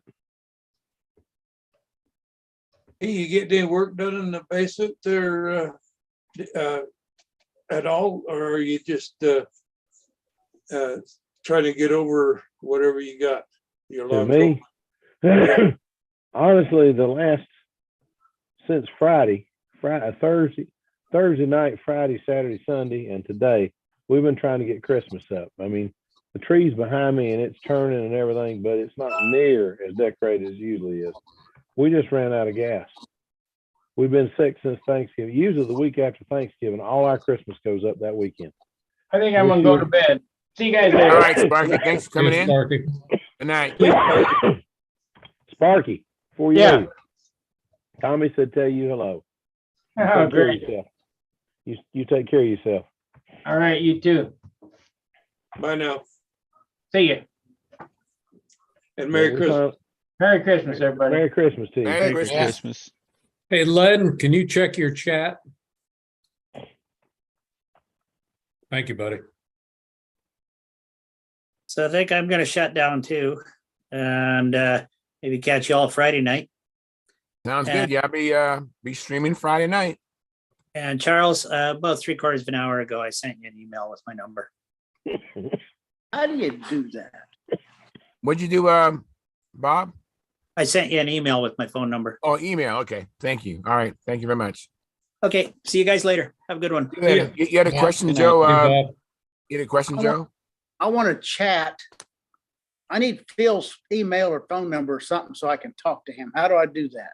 So go down below in the center of the screen there, Joe. You see it says chat. Mute, stop, share, participants, and more. On the very bottom, There's nothing on bottom of mine. you don't have a green light says screenshot or Yeah, share mine is screen. right next to share screen on my view. It's right next to share screen. Top video participants is next to mine. Then there's a more, and I can push more, and it says chat meetings, disconnect, auto There you go, raise. chat. There you go. Chat. Chat. Hit the- Hit the chat. And after the more, hit chat. And then you can go to everybody or you can select who you want to chat to. I got you. Thank you. You're welcome. And Caffeine's in the house. Thank you, Caffeine, for coming in. Appreciate that. Hi guys. Hey, how you doing? Did you I'm find doing that? good. Did you find that RP40 yet? No, not yet. Okay. If you guys if you guys know anyone who is selling, please let me know. All right.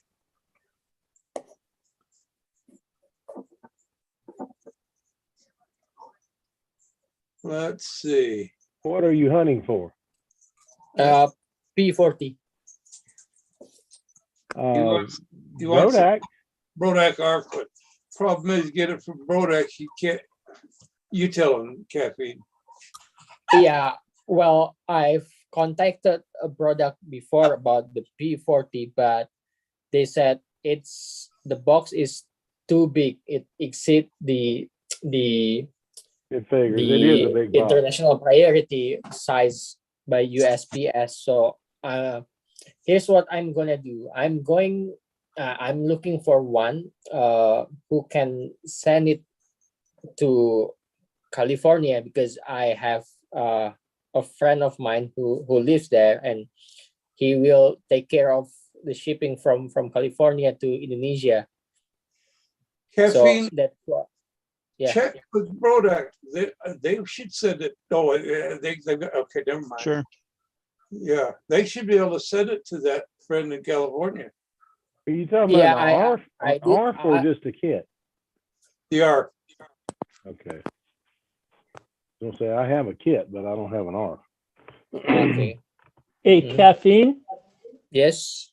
where in California does your friend live? It's in Sacramento. Oh, okay. Yeah, I just checked with product yesterday, and they said it costs like $60 for them to send to Sacramento. Okay. Wow. Is that reasonable price, or I don't know about the normal price? If Brodak's gonna ship it for you, they're about as reasonable as you're gonna get. Those people work with you. Yeah. Okay. They're real good people. I just sent a set of rolled plans today to Kentucky and it cost me $24. Yeah. Oh. Yeah. So it's I've got a call.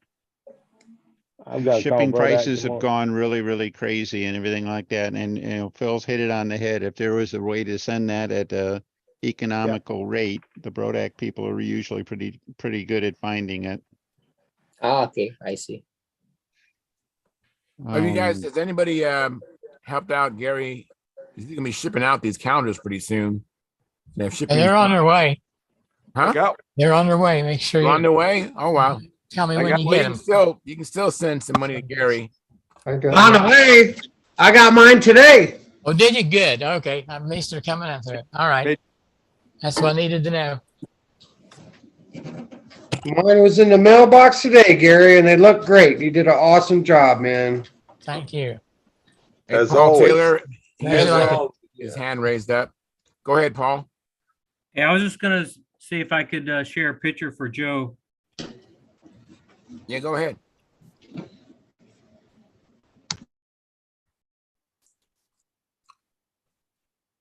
Can you see that? Oh, yeah. look who's in the middle. Oh, I How do. about that? Hey, Joe. That's when he stood in the chair. Yeah, that's the only time I beat you. That's so good. That's all fun stuff right there. Yeah, that was Junkyard Wars one year. Prodex. Uh-huh. Yeah. Is that Big Jim in the middle? Yep, It that's Jimmy Lynch and He's one of my favorite Sheik. people. Yeah, Jack Sheeks was on our team that year, and he helped us kind of put that thing together. But I'll tell you what.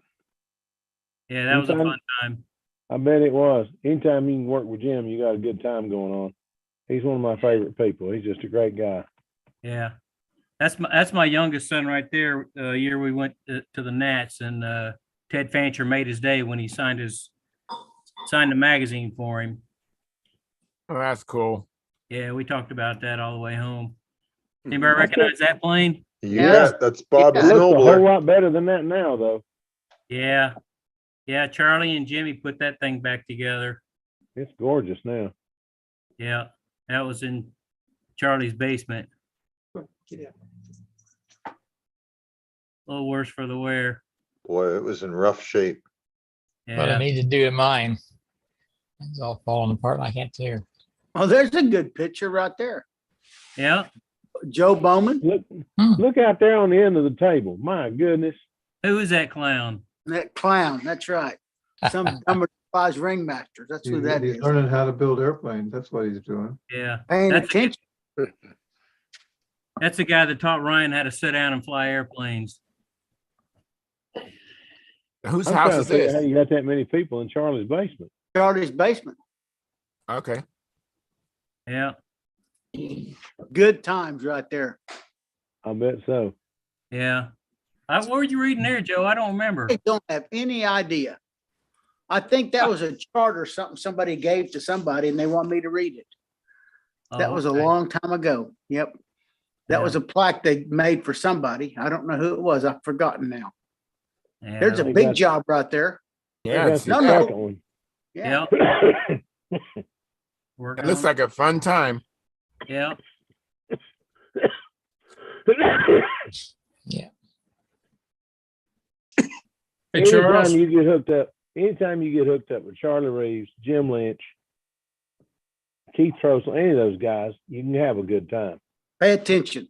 Pay attention. Yeah, because they'll There we say go. something that you need to hear. Yeah, Mark. Yeah, I just want to show you guys an update of this this airplane. This is nice. the jig. Yeah. All right. If you look underneath, you can see where each Yeah. station is. Okay, that's Oh, where it the goes, yeah. bombers are going to be. And Cool. the lines are also out here, so I know where to put the hot wire. Right. If you look from the front, I've started on one side. Oh, very nice. Yeah. Very good. And it's coming. And that's probably 20 minutes of work with a 26 blade. And then I used a permagrit sanding bar. Sound like you've been Nice. back over to Bobby's house. Yeah. So No it's doubt. getting there. It's getting there. So just want to show you the progress. And this Very one, nice. I just put it in a vise. Right. Yeah. That's a the good marksman. So it's getting there. Is that What? the marksman? Is that the marksman or is that the impact or which one's that? Yeah, that's the modernized impact. What kind of foam is that? Oh, that's the marine flotation foam. Oh, okay. Okay. Yeah. You have to go to a marine supply place and they'll sell it to you, but it's a big piece. So Yeah, if full you have a bacon. hot wire, you can cut it to shape. I get mine from Bob. He's nice enough to give me some when I need it. So How it's does always that differ technique. from? How does that differ from regular like construction foam and stuff like that? This A is lot harder. This is much harder. It's heavier, but not, you Real can pull the heavy. foam wing out of it. It's real heavy. Yeah, okay. So it's a real, Um, very high density It's foam. high density. It sands beautifully. Mhm. And Okay. when I have this done where it looks about right, I'm going to put a coat of Z-epoxy on it, rub most of it off, and let it dry, sand it, and put a second coat, and cut these slots for the formers. Now, Mark, So when you I'm have gonna- a tear out, do you ever experience tear out with that blue foam? Like a chunk will come sorry? out? Does a chunk ever come out of it when you cut it or No, nick it? no. Wow, nice. It's very nice to work with. It really is. And it's easy to clean because it's very light. A vacuum will just suck it right up real easy. You know, And when you look nice. at a piece, when you see a piece of it, does it have those little balls or there's no balls? Not really. Very, very small little balls come off it. When I use the knife on it, you have to kind of draw the knife like you would a saw across it, okay, to get the blade to cut. But the neat thing about the system is once you decide where the formers are going to be and you hot wire it, then you put in your wood, do the outline, and you have the perfect top former, the top deck. Right, right. So it's a nice system. So I'll keep you in the loop and see Thank how you. it's going. No problem. Thanks, Charles. My pleasure. I just got one question. With the contest record of an impact, how much do you really need to modernize that airplane? Gracious. Well, it all depends who you're working with. And Yeah. I called Bob and I said, can I come up and you can help me? Let's build a couple of jigs so I can build this airplane. He said, sure. What are you going to do? And I said, an impact. I said, I got the plans. And I spoke to Howard and I spoke to Paul Walker. And they gave me some good information. I went up to Bob and he said, well, look, I'll make you anything you want, but don't you think that's pretty square? So, you know, I'm 2 hours from home. I'm in his shop. He's a master craftsman. I said, well, what are you thinking? So before I knew it, we had the parchment paper out and his drawing table and everything that was at an angle became a curved line. And so Bobby thinks like I do. It's why make it square when you can make a curve? yeah. I mean, the Impact is a pretty good looking airplane to me, but it is. So it's going to be a Impact V2, I guess, or something like that. Yeah, that sounds cute. So, What, electric? Yeah. I want to see that when you get it finished. That'll be a great airplane. It should Are be you going nice. to lengthen the nose because it's electric, Mark? I'm sorry? Are you going to lengthen the nose moment because it's electric? Yeah. We put an extra inch on it. The plan had it about 11, and we put the nose out to 12. We raised the wing maybe a half inch to get it a little closer and put the motor down a little bit. So it's not in line, but it's closer. And airfoil is stock. The measurements from flaps to elevators are exactly the same as the plan, 18 inches. I think that's what it was. So, and I prefer wing mounted gear. So it's going to be wing mounted. Should be nice. Should be nice. Should be nice. Yeah. Why did you move the wing up? Well, as we were looking at the side view, Bob said, you know, I think it should all be in line. And that kind of scared me a little bit because I knew it was going to change the look of the airplane a lot. Well, So that's one reason to be scared. Yeah. So that's when he called Paul and and Paul said, Mark, is this airplane for you? And I said, yeah, it is. And he said, well, I really don't think you have to go through all those changes. I do that because I'm looking for 1/10 of a point, you know? And I said, well, I'm not. I'm just looking for points. So I had to kind of throttle back Bob every once in a while. But he likes this. So that's the important thing. It's a good looking airplane. It really is.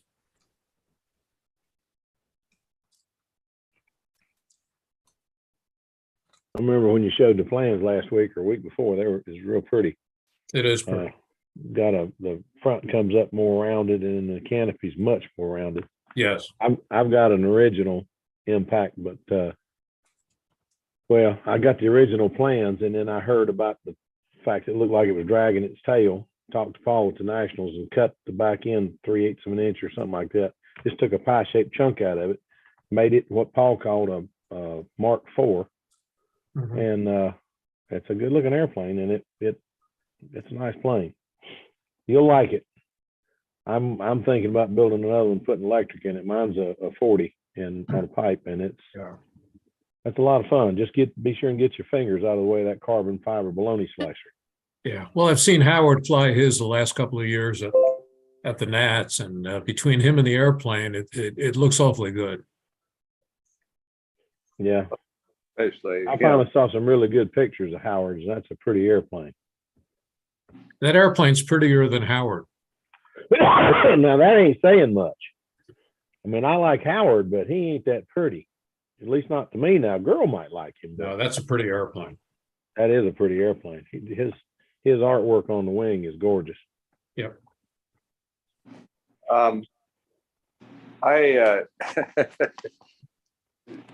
Copying Paul's impacts, you got to be careful about that.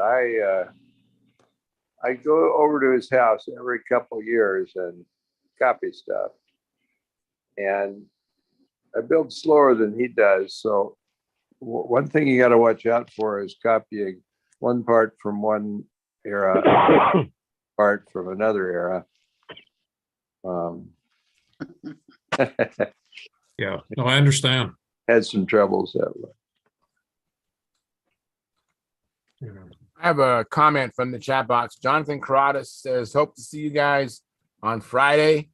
If not, have a great Xmas and thanks for all the info and laughs this year. You're most welcome, Jonathan. And then D123 gave us a thumbs up and says, I have had an inline impact on the bench for quite a few years now. Finish it Sunday. Paranormal. LOL. And then he says, correction, finish it someday. I got one of those planes. Finish it someday. Second Tuesday of next week. Second Tuesday of next week. Well, I've had several impacts, but that wasn't the name of the airplane.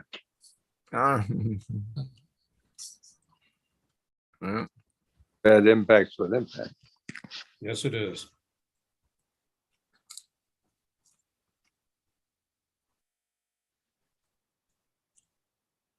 It's all good. It is. We're going to be ending the show in about 10 minutes anyhow, but I want to remind people to hit the super chat and don't forget to give us a like if you haven't given us a like, and consider joining Stunthangar's YouTube channel memberships. All that helps support us, and we appreciate your support. Okay. Check your chat, Phil Bailey. I'll do it, but I'll have to do it on my Later. iPad. I cannot figure this thing out. Later. I'll give you a call tomorrow. Sounds good. Did anybody order Thunder Power batteries at Thanksgiving? I did. Did you get them yet? I did. Did you get them yet? I got my batteries 3 days later. Yeah, I got my I don't have batteries. mine yet. I don't have mine Some of yet. them were I out gotta of call stock. tomorrow and find out what happened. Phil, some of them were out of stock. Well, that's probably what it is. I just want to call them and make sure, because Yeah. I don't know what happened, but I usually have them in like 3 or 4 days, and this time it's been 3 or 4 weeks, and I don't have them yet. Well, did it say out of stock when you ordered? No, Or were they in stock? It was in. They said, well, I don't think he told me. I don't think I even bothered to ask. I talked to the guy. I actually got through to I forgot his name now, but anyway. Yeah. Oh, you called on the phone? Yeah, Oh, I called on the phone because I couldn't get through on the internet. It kept bouncing back. I said, "What the heck is going on?" So I called Monday. I ordered it. I did get through, and I ordered them, but I forgot to put down Dean's plugs. So I called him and told him what it was, and told him Dean's plugs, and I couldn't get the discount. So I called him, and he said, "Oh, no problem." So he gave me a whatever it was, $100 and some discount, and they credited that back to my account. But I never have got the batteries, and I got to call him tomorrow and tell him, I'm just as long as it's not a problem, it's fine. I'm just wondering, it's just never taken this long. well, did they send you an email with a confirmation number and an order number? I think so. I don't know. You got to remember, Certainly they would have emailed you if you made an order. They would have sent you an email. Just follow up on the email.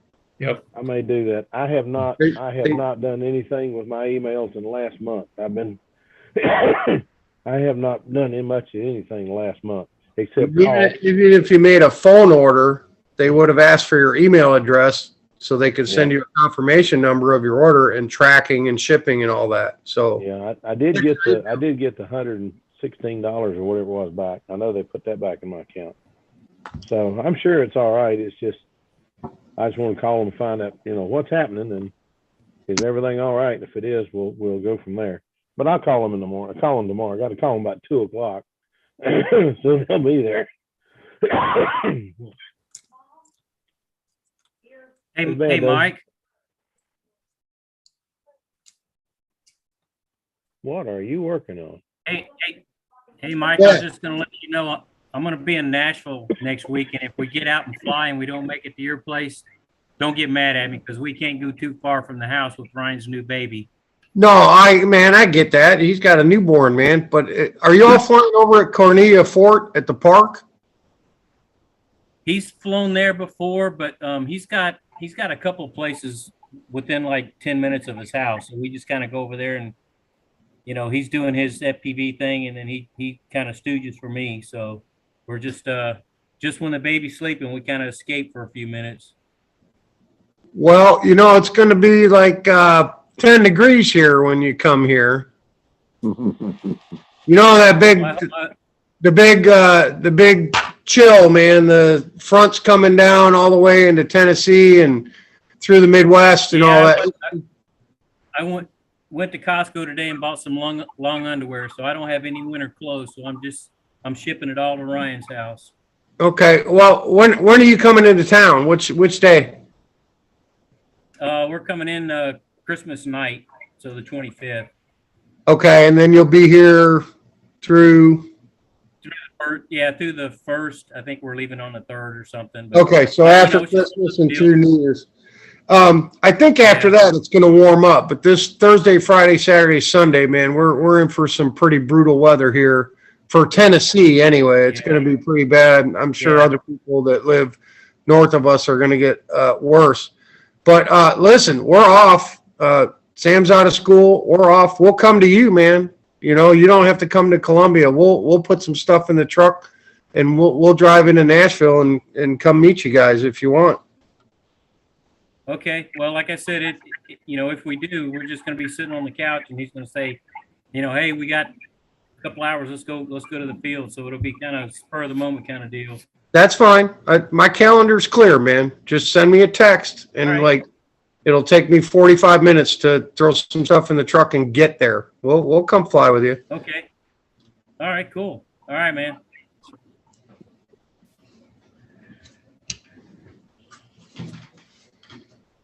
What you doing to that cow there, Paul?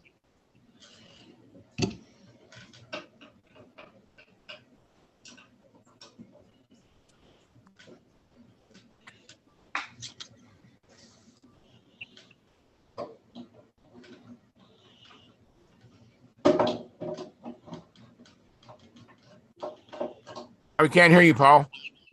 There you go. Okay, yeah, I'm putting some earth magnets in it to so I can take the cow on and off fairly quick.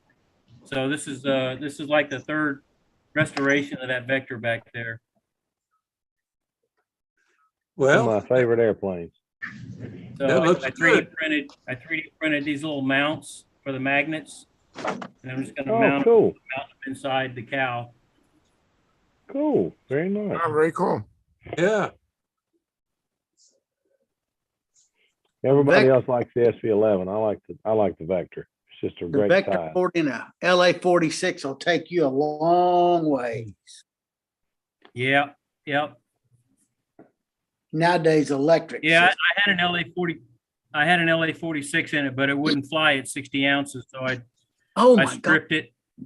Whoa, Yeah. 60 ounces. Took all the dope off of it and just put a down and dirty paint job on it till I could get the pattern back down.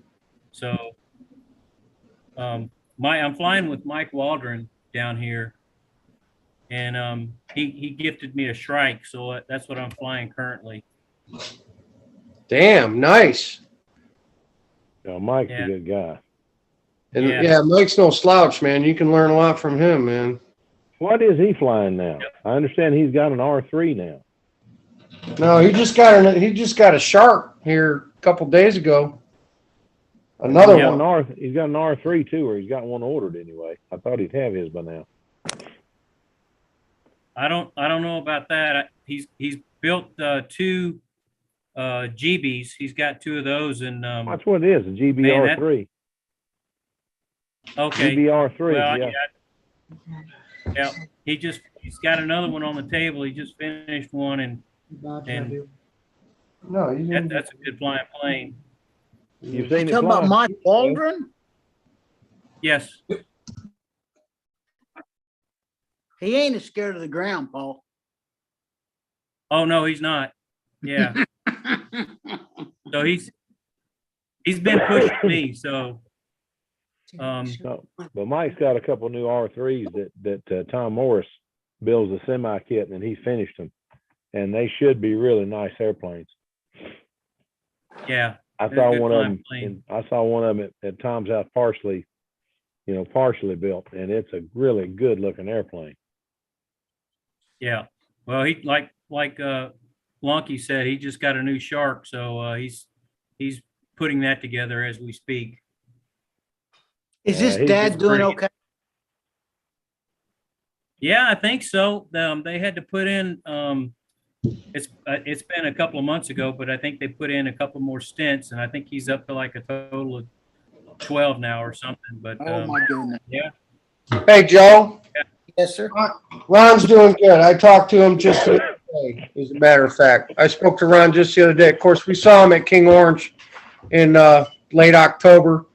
He's good. He's flying. Now, his wife had passed away, Yes. right around that time frame.